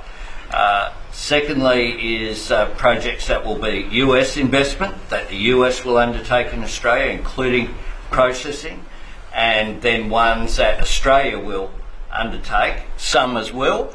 One of them is Australia, the US and Japan as well. So what we're trying to do here is to take the opportunities which are there. Australia has had a view for some time, a bit similar to putting America first. Right. Our plan's called A Future Made in Australia, which is about not just digging things up and exporting them, but how do we make sure that we have across the supply chains with our friends being able to benefit, seize those opportunities. So we certainly see part of what this is about isn't just digging things up, it's also about processing, including the joint ventures between Australia and the United States. Can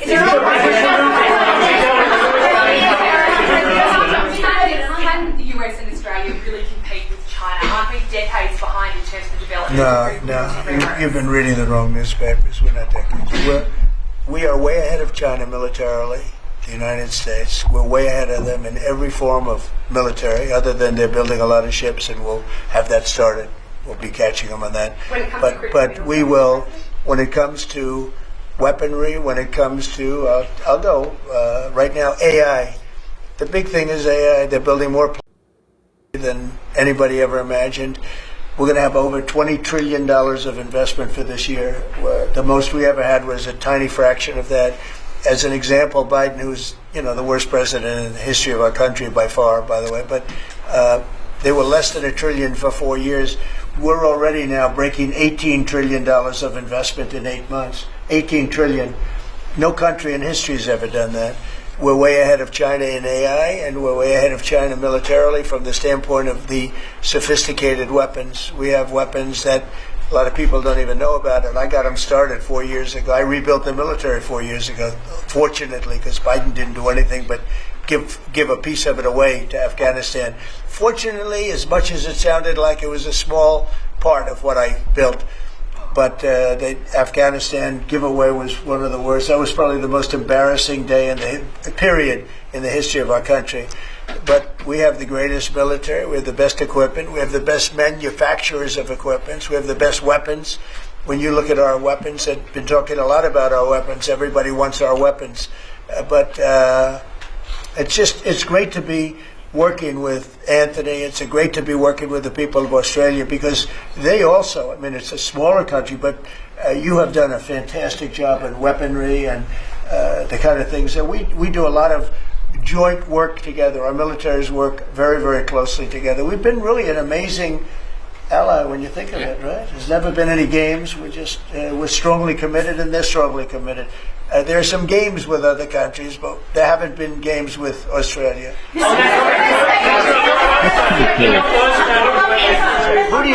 Where do you come from? I'm from Australia. Who are you with? The Sydney Morning Herald. Nasty guy. Go ahead. Oh, sorry, I just All right, go ahead. On your first term, you worked with two Australian Prime Ministers, Scott Morrison and Malcolm Turnbull, you might remember. They were from same side of politics as you. Mr Albanese's different side. Can you tell us a bit more about what it's like to work with Mr Albanese compared to those two? Well, I got along. That wouldn't be fair, because the man on my right has a big advantage. You know that, right? But I think he's doing a really good job, and we've had a very good relationship. I don't want to compare one with the other, but I'll tell you, this one is. They really have a great prime minister. Thank you. Okay, was that a good statement? I'll use it in my ads in 28.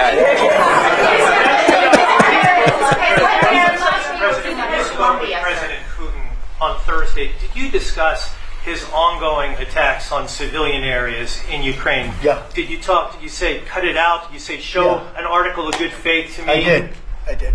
But as you know, most of the people dying are soldiers. The soldiers that are dying in Russia and Ukraine, it's unbelievable. 5,000 to 7,000 a week. Can you believe it?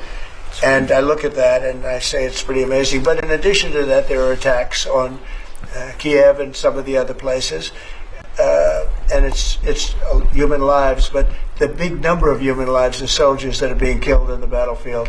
Anywhere from 5,000 to 7,000, sometimes more than that every single week. It's not even believable. It's a bloodbath. It's the worst since the Second World War, the worst number of people.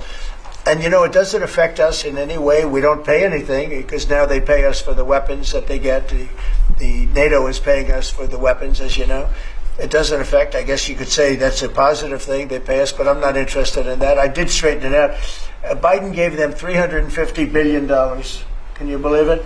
And all they did is get deeper in. It's a shame. Gave them $350 billion.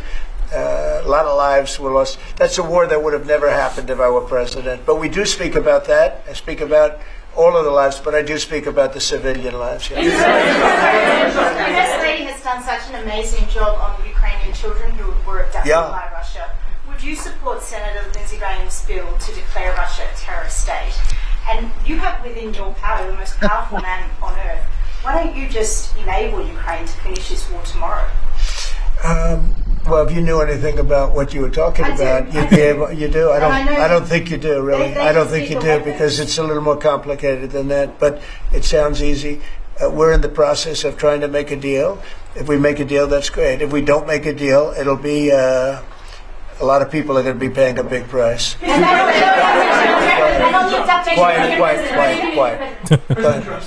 A question to both of you, if you don't mind. I love his haircut. I'm going to try that. No, I love it. Go ahead. So, as we all know, China controls 90% of the global supply of critical minerals. They have launched attacks on Australian companies, primarily Lynas Rare Earths. What will happen to China if they don't play fair with this? So, it's a very interesting question. We have a tremendous power, and that's the power of tariff. And I think that China will come to the table and make a very fair deal, because if they don't, they're going to be paying us 157% in tariffs. Right now, they're paying 55 to 57%. When I was first president and first term, we had the greatest economy we've ever had. And as you know, people don't write too much about it, but China paid us hundreds of billions of dollars worth of money for tariffs. Biden left it, but he didn't enforce it. He gave exceptions to almost everything. And so he left the tariffs, but he didn't really collect the numbers that he should have collected, and because he didn't know what the hell he was doing. So now the tariffs are much higher in China than they were before, and they're high on other countries depending on whether or not we like that country or we get along, and that's for national security purposes. So I made deals with Japan, I made deals with the European Union, or the whole of Europe practically, but the European Union, made deals with a lot of different people. We have a very fair deal for, I will say, Australia's paying a low number. They do have, I'll change it, we have a little bit of an advantage on that one. I told you, the advantage we have is airplanes. We sell a lot of airplanes to them, and they need them. It's a very vibrant place, and people go in and out, and I look forward to going there myself. And I think it's unlikely I'll be taking a ship. That's a long journey. That's a long. But China has treated us with great respect. Now, in the past, they didn't treat other presidents with great respect. They would take hundreds of billions and even trillions of dollars out of the country, and they would spend it and build their military. Now they're treating us with great respect. Now, we'll see what happens. I said, if we don't make a deal, I'm putting on an additional 100% on November 1st. I think we'll make a deal. They threatened us with rare earths, and I threatened them with tariffs, but I could also threaten them with many other things, like airplanes. You know about airplanes, because they can't get parts for their airplanes. We build their airplanes. We do a great job. They're largely Boeings, and we could stop the parts. We did stop the parts, actually, when they did the initial threat. That's a big... They closed down over 400 of their airplanes. But we don't want to do that. But we have a much simpler thing. If we don't make a deal, we'll charge them a very substantial tariff. And they'll be paying us hundreds of billions of dollars a year, which they're basically paying right now. We had presidents that allowed China and other countries get away with murder. We're not going to allow that, but we're going to have a fair deal. I want to be good to China. I love my relationship with President Xi. We have a great relationship. I believe after we leave South Korea, we'll be there together. We thought that would be a good place to meet, and we're going to be meeting. I'll be in Malaysia, I'll be in Japan, I'll be in a couple of others. We'll be sort of doing a little bit of a tour. I've been invited to go to China and I'll be doing that sometime fairly early next year. We have it sort of set. But I think we're going to have a very good relationship with China. And again, they will threaten us with rare earths. I don't think they're threatening us too much right now. But they could do that, but I threaten them with something I think is much more powerful, and that's tariffs. Because at a certain point, they will not be able to do any business with us. At a certain point, if they pay enough tariffs, it's almost like saying, we don't want to do business with you, but it's probably nicer. Saying you're going to pay 158, 157% tariff is a nicer way of saying that we don't want to do business with you. And if they don't do business with us, I think China's in big trouble, I'll be honest with you. I think China is, I don't know that they even make it. I really do. I believe that they're in big trouble. And I don't want them to be in big trouble. I want them to do great. I want them to thrive. But we have to thrive together. It's a two-way street. I think when we finish our meetings, and it's going to be a big deal. Look, I'm meeting with a lot of other countries, but this seems to be the one that people are very interested in. I think when we finish our meetings in South Korea, China and I will have a really fair and really great trade deal together. I want them to buy soybeans. They stopped buying our soybeans because they thought that was punishment.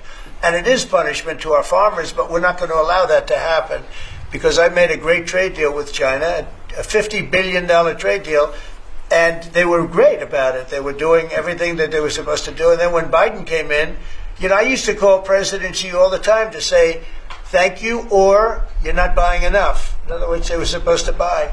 Biden, do you think Biden ever called him? I don't think Biden ever called him. You think Biden lied awake at night thinking about trade with China? He didn't know what he was doing. He was an incompetent president. We had an incompetent president, but you don't have that anymore.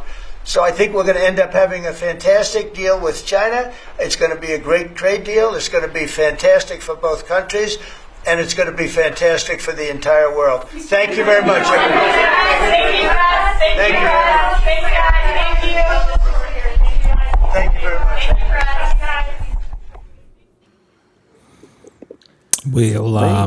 There's a lot to unpack there. I don't know. It seems like not much happened because mainly was just Trump talking about America's achievements mostly.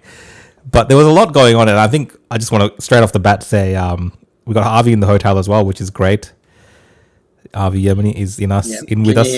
Yeah, we can hear you. I think maybe Yeah. Can you middle your camera? Yeah, that's good.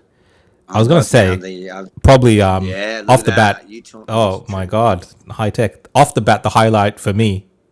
We'll just go through the highlights. Highlight for me, guys, is obviously Kevin Rudd getting smashed.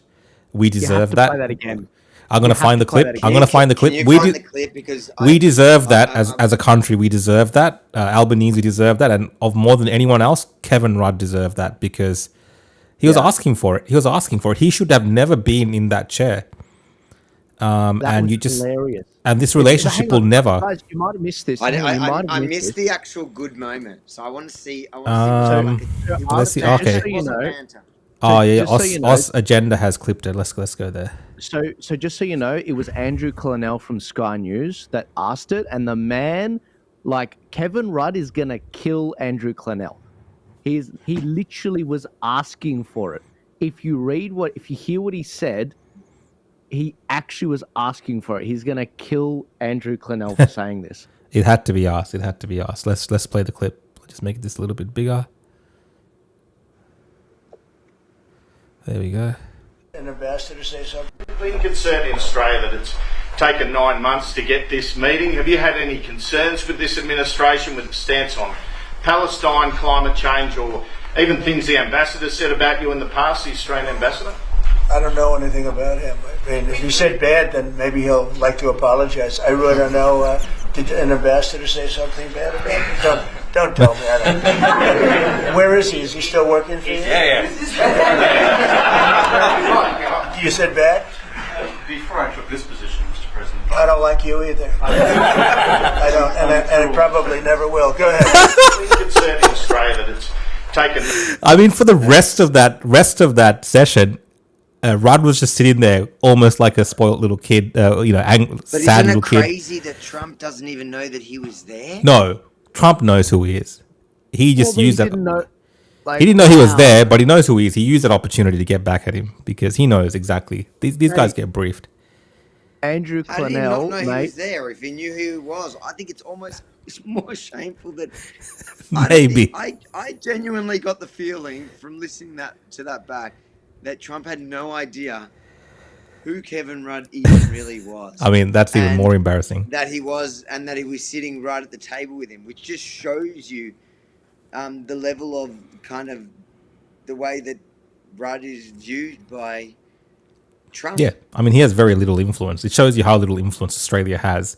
Yeah, exactly. If the president of the United States doesn't know who Kevin Rudd is. Can we acknowledge the fact that Trump's not only did he not know, but he said, "Well, I don't like you anyway, and I don't think I ever will." Yeah. Even before realizing that those comments were his.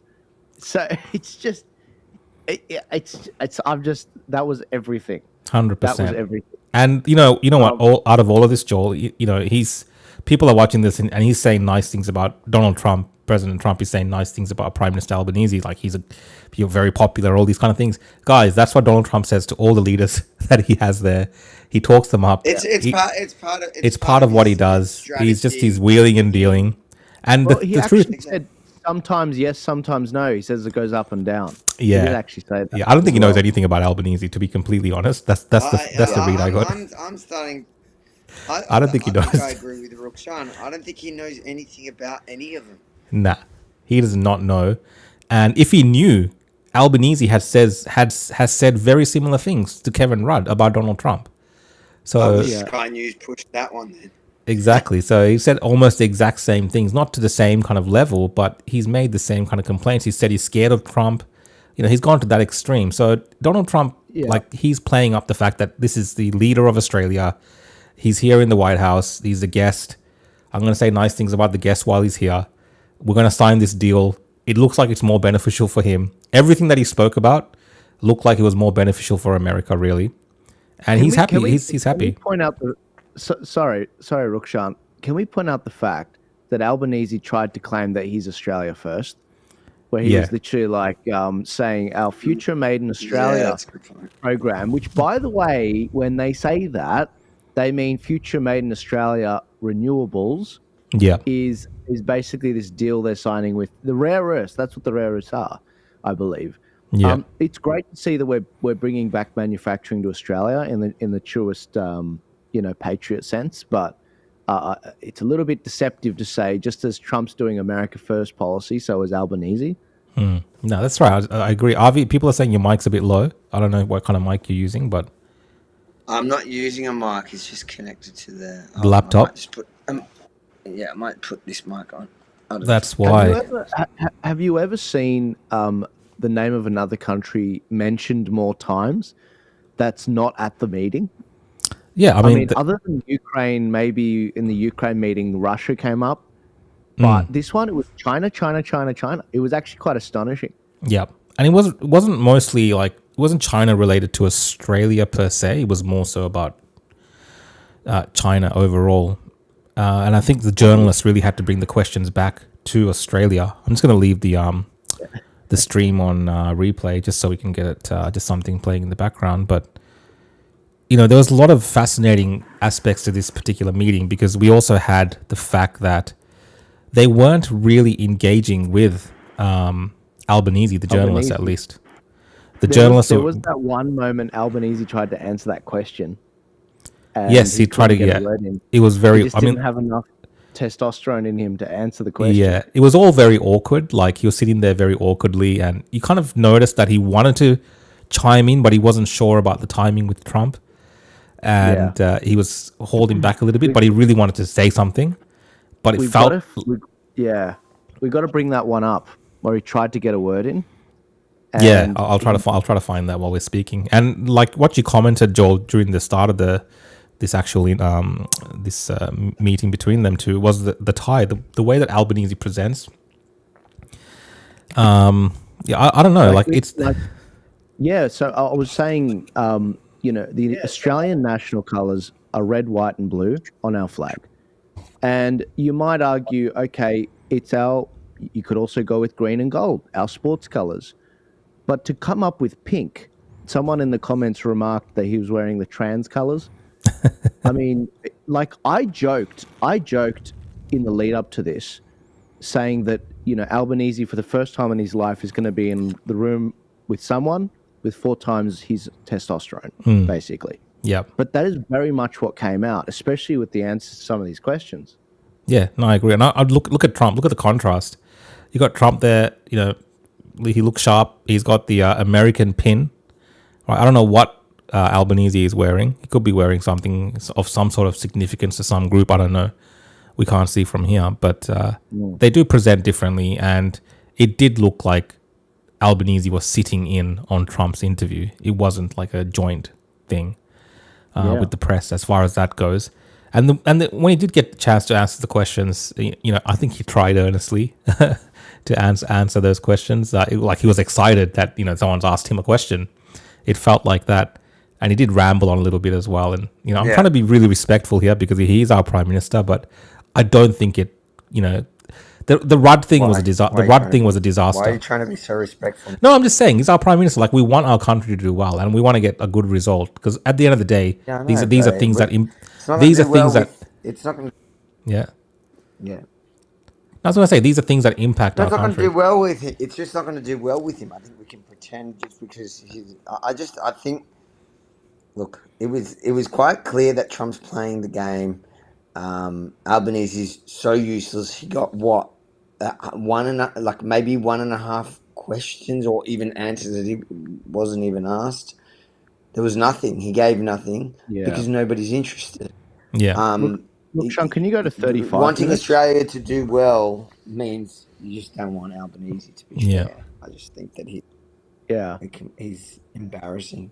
Well, check this out. This was probably one of the most embarrassing parts, other than the golf. We had a lot part. of planes, but we had 52 tankers. Can you believe that? And it was just like a flawless mission. And when it was finished, the Middle East just opened up, amazing, and they've wanted to do it for 22 years. The pilots came up to me, they said, you know, for 22 years we practiced this maneuver, 3 times a year for 22 years, our predecessors and us. These are now young pilots, you know, but they're older now, predecessors 45. practiced it, and they said, minerals with Australia. sure, that's what we're doing. And it's part of the agreement. Can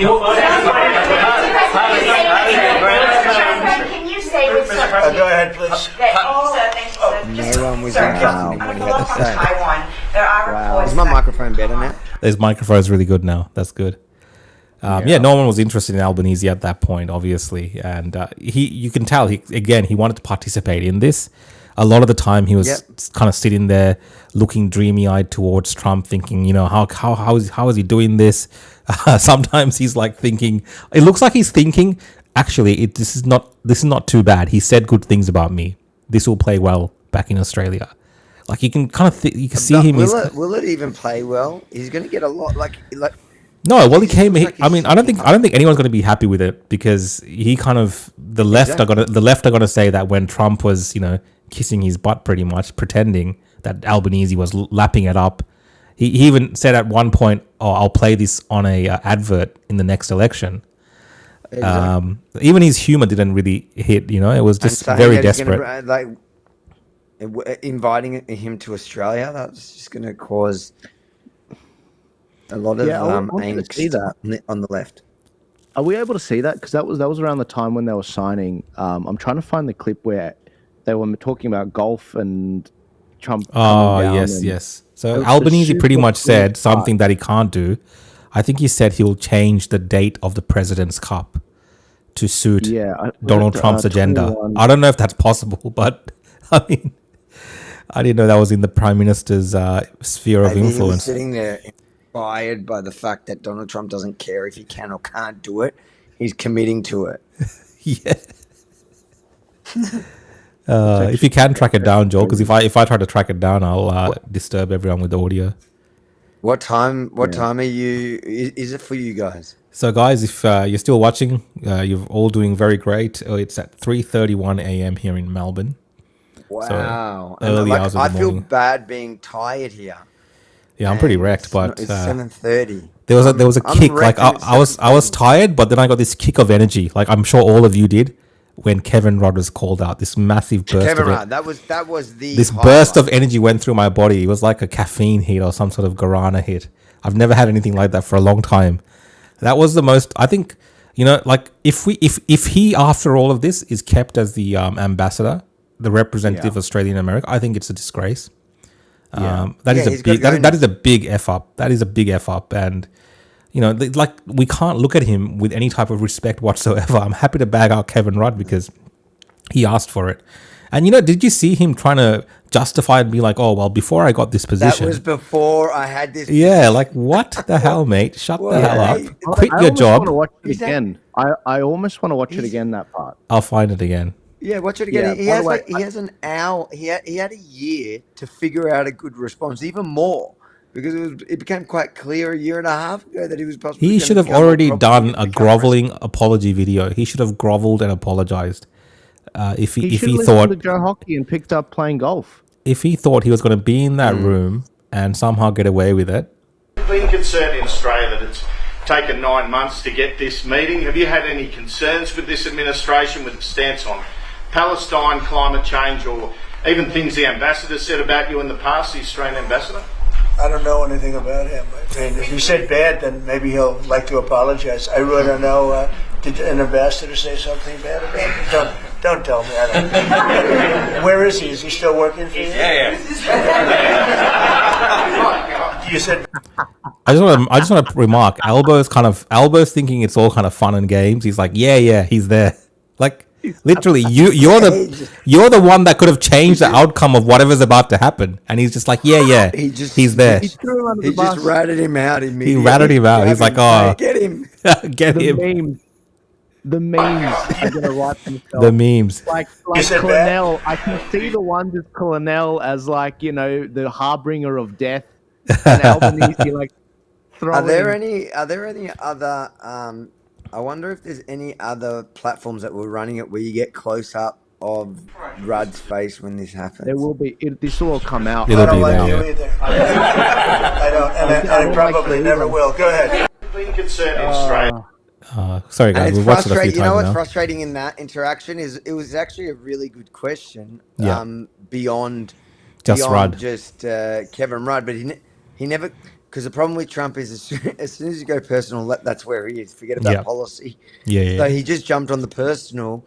Goes, oh, what? Someone was rude to me. Yeah, screw them. Like, but the beginning part of that question was cool. Like, it was like, what about the differences in, substantial differences in policy on the global stage, where America's taking a certain position with climate change, taking a certain position with, strong stances on Palestine, like these things. And you're undermining it. But he didn't get to answer it because no one else really asked it. And he, I get what the guy from Sky News was doing, and brilliant, good on him, because we got this little special moment historic to enjoy. nugget. But there was also another one, Avi, that we can appreciate. I don't. You guys might have forgotten this, but the journalist from the Sydney Morning Herald. I know that guy. You know him. He was called Nasty. I know that guy. His name's Michael. He actually I met him outside the Charlie Kirk vigil. Yeah. Michael Koziol. He's actually a lovely guy. Maybe he just was asserting himself to get a question in a very violent way or something. But he was a perfectly personable. Let me tell you, I got it here. It doesn't mean they're a lovely guy. Trump, he does here and there target. He'll single out a particular journalist. He'll ask them where they're from, and if he doesn't know the outlet, he will be like, "Oh, I've never heard of it," or if he knows it briefly, be like, "Oh, very nasty," or something like this. That's his normal style. I was just going to say the reason why, just so people who don't understand, the reason why the Sky News reporter did package it all up into one question is because, as you can see, you rarely get two questions. He really wanted to get it all in. He didn't get the first part answered, which I wish somebody else followed up and pushed it, or he at least tried. Yeah. But good on him for getting us that nugget. The other one, there was another moment that was also good. Who was it? The female journalist that he smacked down about Russia? That was really funny. Yes. Told her to be quiet. I did who was the that? golf part. It was this journalist here. This lady. Oh, you got it? You can't. Who see is why. she? Do you She's know just, who she is? Nah. Is she from an Australian outlet? I don't think so. I thought I heard an Aussie accent. Maybe. Is she asking a question right there? That was an American. That she Here we was go, an here we go. American. Were any innocent civilians killed in the Caribbean, Mr. President? Could the Prime Minister weigh in on more on the processing? Very violent. No. They'll be eradicated. That everyone killed in the Caribbean was a narco-terrorist. It's crazy in there. I got a headache just listening to them. Yeah, they're fighting hard for it. I get it. I would do that. Mate, go to I'd the beat golf everyone part. at that. Well, what was the timing for that, Joel? Do you know? So the golf part is at 26:40. He gets asked whether Coming to he'd Australia. be coming to Australia. Actually, I think it's more like. Heading to Australia. Have you thought about coming to Australia and trying out some of the golf courses? I would, and I actually have been to Australia, and I did play one of your great golf courses. They have great golf courses there, but I have been to Australia actually. Would you come again? Oh, I would. In fact, I've been invited to go, and I'll have to give it serious consideration. No, it's a real Did possibility. the Prime Minister invite you today? He did. Is Australia?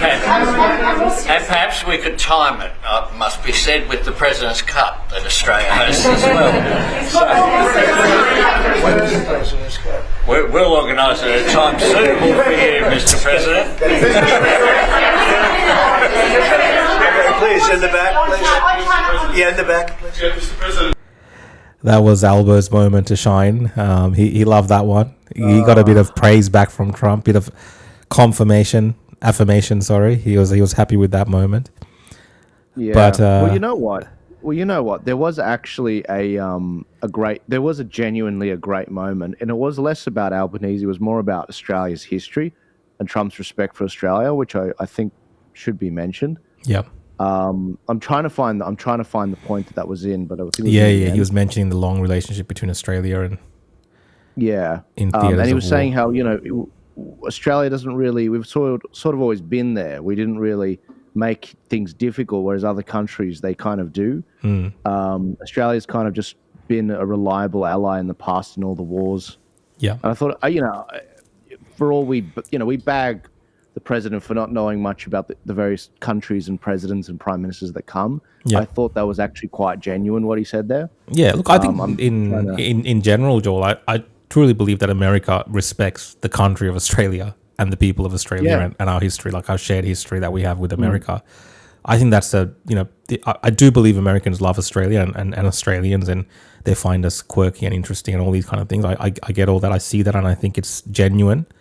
But obviously, when we look at the politic side of things, the relationship hasn't always been that perfect. We have had leaders like Albanese, like Kevin Rudd, for instance, a great example again, that have been negative of people like Donald Trump. Our media in Australia, like the ABC, this is our public broadcaster, just last couple of weeks ago, doing some hit piece on some random hit piece on Trump, like on what purpose, no one knows, because it's been done a million times.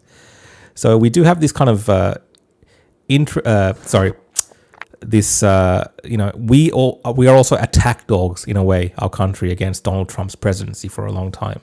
So with the Trump administration, I don't think we've always been the best of friends as a political movement, a political body. And you mentioned before, like Alexander Downer, Russiagate, and so on. So it hasn't been a smooth ride with the Trump administration, let's say, for Australia. Yeah. I'd love to find that part. I really am struggling to find that part where he talked about it, because I thought it was quite an important part that was said. And it's not so much for us. It's more just, I think that's, if there's one thing overwhelmingly that really percolated through this whole thing that I was really looking for, was some sense and affirmation of the respect that he has for the country. Forget about the leadership, because he said, look, I'll never respect the ambassador to America from Australia, Kevin Rudd. And very clearly, even with Albanese next to him, just didn't feel the warm and fuzzies so much. Yeah. But he did have that respect for Australia, and I think that's important to highlight. Yep. And that's why I want to try and find that clip, but I'm struggling with the transcript because everyone's obviously screaming quite a bit in it. Yeah, But yeah, no, look, but it was actually quite an interesting. There was both a lot in there, and also not much in there. Yeah. In a weird way, it was like, we obviously saw the stuff about AUKUS. We saw them. They were there for a minerals deal. Yeah. We won't sugarcoat it. They were there for a minerals deal. They've signed the minerals deal, and we didn't see so much the Zelensky treatment so much, but it was just sort of like we're here, we're going to get it done. Although you can argue, Rudd got the Zelensky treatment. Yeah, Rudd got the Zelensky treatment. So there was a Zelensky treatment, just not to. And when it came to Zelensky as well, I will take that. Yeah, when it came to Zelensky as well, like that meeting, if you guys remember, there were multiple people from the administration involved in that discussion and talking back and forth, those questions were thrown about. And it wasn't really Trump. Trump definitely didn't start that. But in this instance, a lot of the other Trump admin that were there, they again were not too interested in engaging in things about Australia. Maybe they don't. I don't know. They didn't seem too interested in terms of engaging in any conversations. It was more so just Trump in terms of the engagement with the reporters. Yeah, absolutely. Boys, absolutely. I've got about 15 minutes to get ready and go to my next thing. Next assignment. So I'll probably just. Guys, I found the spot. All right, we'll play this one and then we'll probably just as one last clip. This is the one that I really want to sort of finish on, so Avi can get out. 42 minutes, I do believe. You guys are free to continue on. Yeah. Cool. Yeah, I do believe 42 minutes is the one where it's finished. But it's great to be working with Anthony. It's great to be working with the people of Australia, because they also, it's a smaller country, but you have done a fantastic job in weaponry and the kind of things that we do a lot of joint work together. Our militaries work very, very closely together. We've been really an amazing ally when you think of it, right? There's never been any games. We're strongly committed, and they're strongly committed. There are some games with other countries, but there haven't been games with Australia. That's true. That's a nice sentiment to kind of finish up with, looking at the clips. And I agree, like, overall, it's been a very good relationship between the two countries. And there hasn't been games to the extent of, being nasty to each other. Just the normal politics of trying to get what's best for each country in the relationship. But thank you, Avi, if you have to go. Mr. Yemeni, out. Bless you guys, and I'm glad it was worth it just to capture that moment of Kevin Rudd. Hope you guys are doing well. I'll see you in about a week's time.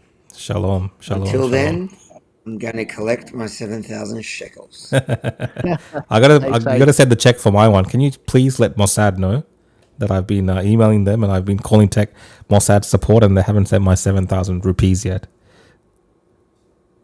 I think they're making Tommy our case manager, so hopefully we'll have easier access. Amazing. Right, it's all about the Benjamins. See you guys. Thanks. See you, mate. Thank you. Yeah. So, yeah, mate, I'm enjoying this Trump chocolate. This is like one of those moments. The last time I cracked one of these was when he won the election. Yeah. Let's get the comments up, Joel. If you want to keep going for a little bit longer, I can get the comments up here. Yeah, look, let's check out the comments. And we'll go for a little bit. Let's pull up the comments. We'll put it up as a big screen, guys. Be nice. You can do super chats as well. I think we got two super chats that we got to read as well. So, but we'll get the comments rolling here. And we'll probably, maybe it's 3:45, Joel. Let's just finish up at 4 a.m. So 15 minutes of this. What do you reckon? Yeah, we'll play it by you, man. I'm happy to finish even before. Yeah, perfect. I'll just pull up the super chat. Do you have any super chats? Yeah, it's from DMAC. Says, I'm so excited and I just can't hide it. I think this is when we're all waiting for it to happen. DMAC, thanks for your contribution, mate. If you're probably already in bed by now, but cheers.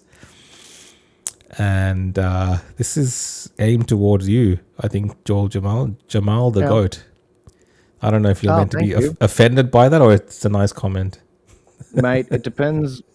Look, on the context about Yeah, goats. like young people say, yeah, look, they're the goat. Like, the greatest of all time. I'll Yeah. take it for that reason. I will pretend it was that for that reason. Could be something else. All right, let's just make my screen a little bit bigger, guys. Throw any questions you have. I know you've been talking beforehand on all the chats and stuff, but it just kind of slides up the screen. But we're paying attention now to your questions. So the next 15 minutes, any questions you have, guys, we'll try to answer them. Hopefully you've enjoyed the stream. We did have a few little issues, at the start with the whole AWS being down, but we managed to get the stream going. Where did you get the Trump cookie, Chocky, Joel? I got it from the Washington DC. I loved DC shop actually. They sold them there. Yeah. Are they doing another press conference? Are they doing one? I don't know. Someone said in the comments they're doing they're doing the luncheon. They're doing the luncheon, but that's. I didn't think they're doing another like a formal like a. You mean like where they stand on the podium? I don't think so.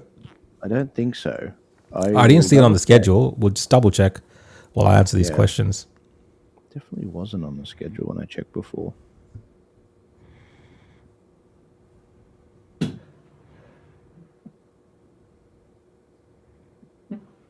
Can you get a close up of Albo's pin?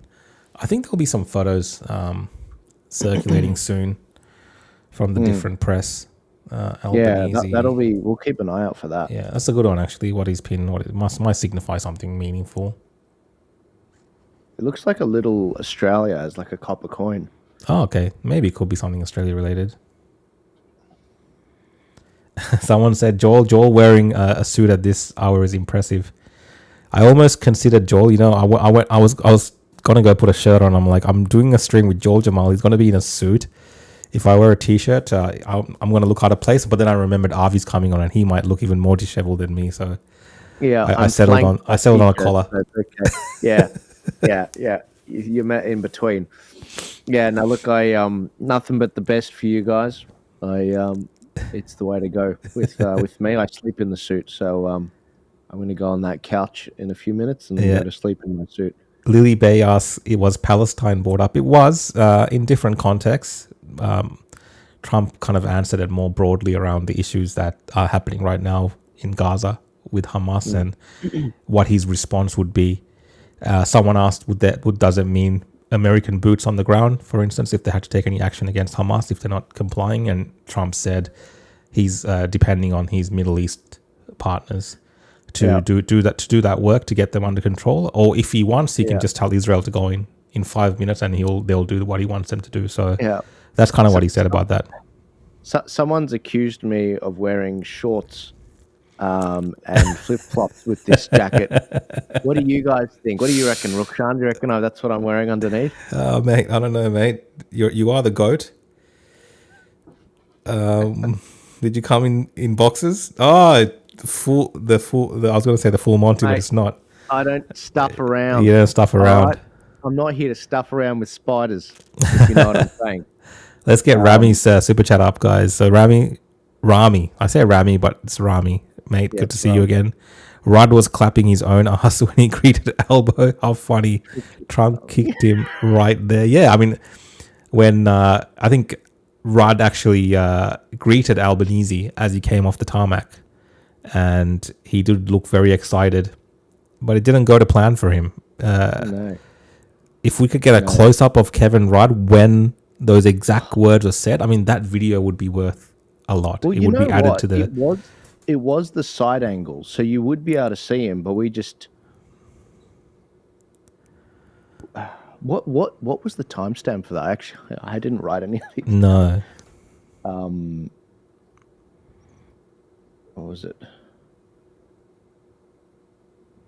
What did Clennell say? Climate change? Let me go up. Clennell. I found it. Okay, so it was 30. It was 31:30. Okay.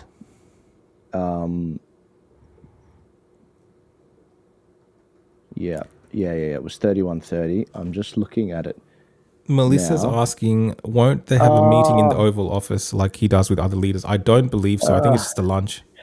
He's so uncomfortable. He was so uncomfortable for the rest of the Yeah. for the rest of it. After that, he was very uncomfortable. So Clennell. Oh, this is great. Yeah, look, guys, like Clennell is he's hilarious. He just throws this bomb. Rudd's in front of him.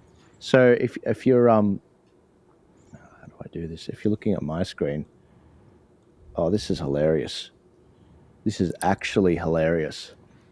What time? What was the timing? So this is 31:27. Is that when it happened? That's right at the end. No, 31. Which one are you looking at? You look at the wrong video, bro. Which video are you looking at? The White House. White House. Oh no, reload that page, and it'll. Are you doing minus 31? No. No, not minus. If you reload that White House stream. Oh, I see what you're saying. Yeah, it'll come up as 31:30. No. I'll go to your screen. Sure. So, and I can play the audio here. This is hilarious, man. So basically, Clennell's here. He's so you guys can see that Clennell's right here. Andrew Clennell. This man is sharp as a tack. He's amazing. Got Kevin Rudd down here. He has unbecoming. He has no idea what is about to hit. And you got obviously Trump and Albanese there. JD Vance flanking Albanese. And I'm just going to go back a few seconds so you can actually see the lead into that question. Because Clennell, remember what he says. He says there's been a lot of controversy around this whole thing, why the meeting took so long. But I will say this, Australia pays very low tariffs. Very, very low tariffs. In fact, Australia pays among the lowest tariffs.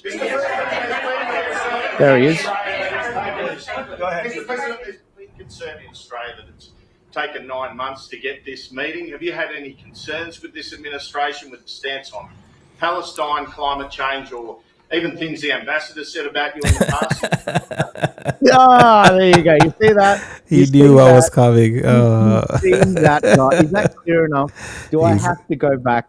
Did you see his face? What's going through his head? Have you seen that video of Kevin Rudd angry after he can't get a speech right? Yeah. We'll play that at the end of the video. We'll play that. So look at that. Stance on Palestine, climate change, or even things the ambassador said about you in the past, the Australian ambassador? Nothing he can do except smile. And he says, look, I don't know Anything about him. I mean, if he said bad, then maybe he'll like to apologize. I really don't know. Did an ambassador say something bad about him? Don't tell me. I don't. Where is he? Is he still working for you? Yeah. He's right there. Bloody under the bus. He will throw you under the bus, Albo. Oh my gosh. Like, Look at him. He's smiling as well. He's smiling. Yeah, it's like, do you know who stole my lunchbox? Yeah, it's pretty much that. Don't tell me. I don't. Where is he? Is he still working for you? Okay. Comedy Take gold. a moment to appreciate that. And then the camera goes to him right there. All right, let's watch him. Let's watch him try to grovel. Clennell is proud of himself. Just everyone's having a good time. You said bad? I don't like you either. Albanese smiles again. Shut down. And I probably never will. Go ahead. He puts his head down in his shame. lips like, yeah, look at him. That's it. That's the shame. At this point, you've got to get that sword behind me and do a Japanese suicide. I mean, seriously, like he is so embarrassed from that whole situation. Yeah. I'm gonna play. Mate, do you mind if I play one more time? No, play it one more time, man. Let's go back to it. I can see the comments right now. With the stance on Palestine, climate change, or even things the ambassador said about you in the past, the Australian You're on screen, bro. You got to switch to your screen. Oh, sorry, bro. Sorry. We're enjoying it too much. The joys of live stream. I'm having too much fun with this guy. Sorry. Palestine, climate change, or even things the ambassador said about you in the past, the Australian ambassador? I don't know anything about him. I mean, if he said bad, then maybe he'll like to apologize. I really don't know. Did an ambassador say something bad about him? Don't tell me. I don't. Where is he? Is he still working here? You said bad? Before I took this position, Mr. President. I don't like you either. I don't, and I probably never will. Go ahead. No, you went. Go ahead, behind you. Mr. President, your Secretary of Wow. Look, play it again, Joel. I want to see what he does. Does he take a drink of water? Does he take a sip of water? Right. Yes. Yeah. There you go. Everything's flashing before his eyes right then. These are just minor details. You're going to get that taken. We'll switch back to you, mate. Any more clarifications because we're just going now full steam ahead buildings. Yeah, please. Thank you, Mr. President. Are you now satisfied with Australia's defence investment, or do you want Australia to invest more in defence? Well, I'd always like more, but they have to do what they have to do. Guys, we've played that multiple times, but you can see there's a great sense of enjoyment of that because of the history of, if you follow this for long enough, this was coming. And it's not often you see karma. Can we use the word karma here? This seems like karma. That's the clip. Mate, that's the clip. Classic karma. That's the clip. This is the clip. Yeah. This is the one. I'm just going to find... And he can't blame the translators. No. He can't blame the translators. Now you got to play that clip, bro.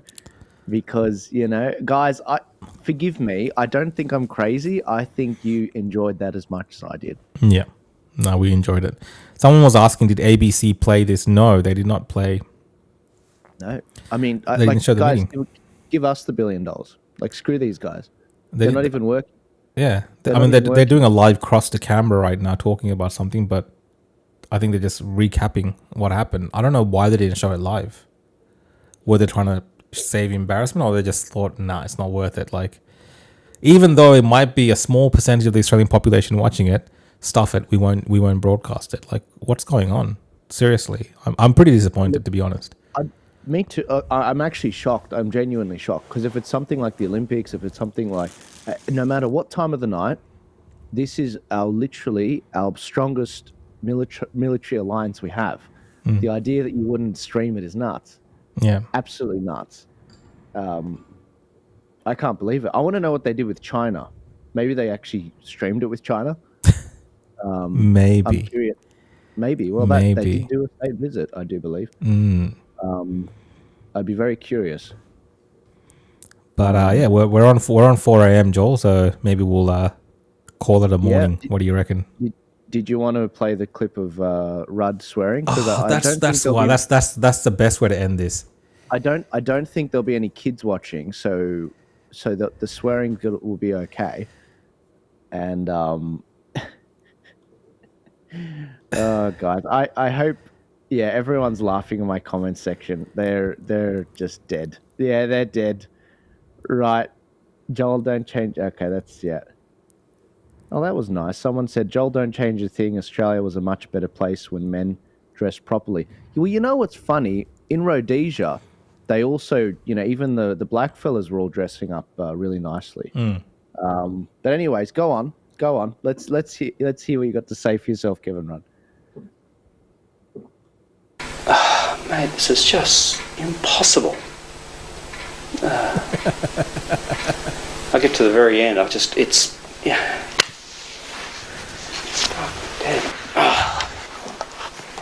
can tell these dickheads in the embassy to just give me simple sentences. I mean, I've said this before. And tell that bloody interpreter. This fucking language. He just complicates it so much, How can anyone do this? You know what I mean? It's just... this is becoming hopeless. Tell them to cancel this meeting at 6 o'clock, will you? I don't have the fucking patience to do it.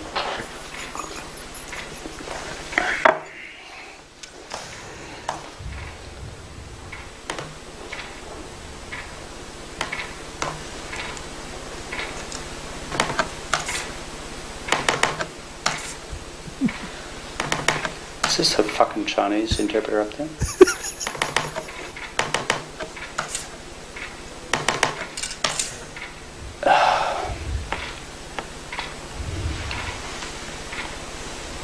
Just fucking hopeless.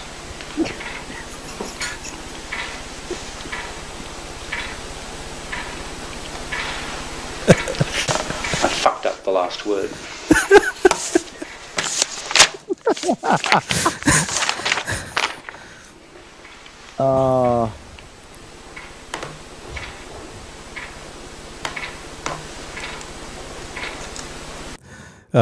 That was there was always signs. There was always signs that this is what we were going to get in Australia from Kevin Rudd. Like everyone warned. I can't think of like how many times, even on my shows, Joel, like, you know, on our shows, how many times we talked about our ambassador being a complete embarrassment and an F up. And it actually, we witnessed it. Everyone watching tonight, we witnessed it live. And, you know, yes, it brought us great pleasure and good times, but it's sad. But on that note, guys, it's been a really fun stream. We've had a really good time. We've had across the stream 12,800 people join us through our different points watching live, and, you know, your super chats and your interactions, really appreciate it. I think we've read them all out as well. So thank you so much. This is an impromptu type of stream, but Joel, I'm glad we ended up chatting today on WhatsApp and said, hey, let's not do separate ones. Let's just do it together. And it's you have anything to end with, man? And what's everything that's going on with Turning Point and where people can find you as well? Oh yeah, no, look, guys, this has been a lot of fun. I really appreciate you all coming on at this time of the night. Yeah, look, if you want to follow what we're doing, if you want to support what we're doing, tpaust.com.au. Our Facebook page has just crossed a significant threshold of 300,000 followers. Wow, amazing. And we also just crossed the 1 billion mark on the amount of views we've got in the last 5 years. And so I'm really pleased and thankful for everyone that supported us. And if you want to support us and join the Turning Point family, because we've got a lot of work to do here, as you can see with our Prime Minister, head to tpaust.com.au, sign up. We've just started a chapter in South Australia ahead of the election that's coming up in 6 months. And then we've got an election in Victoria 6 months after that. So we're preparing. And then we've got another election 6 months after Victoria as well in March 2027. So God bless you guys. Thank you for tuning in. And boy, yeah, you are the first Aussies to enjoy this. So enjoy it. Enjoy it and enjoy the clips, enjoy the memes. I can't wait to see your memes that you generate from this. They write themselves.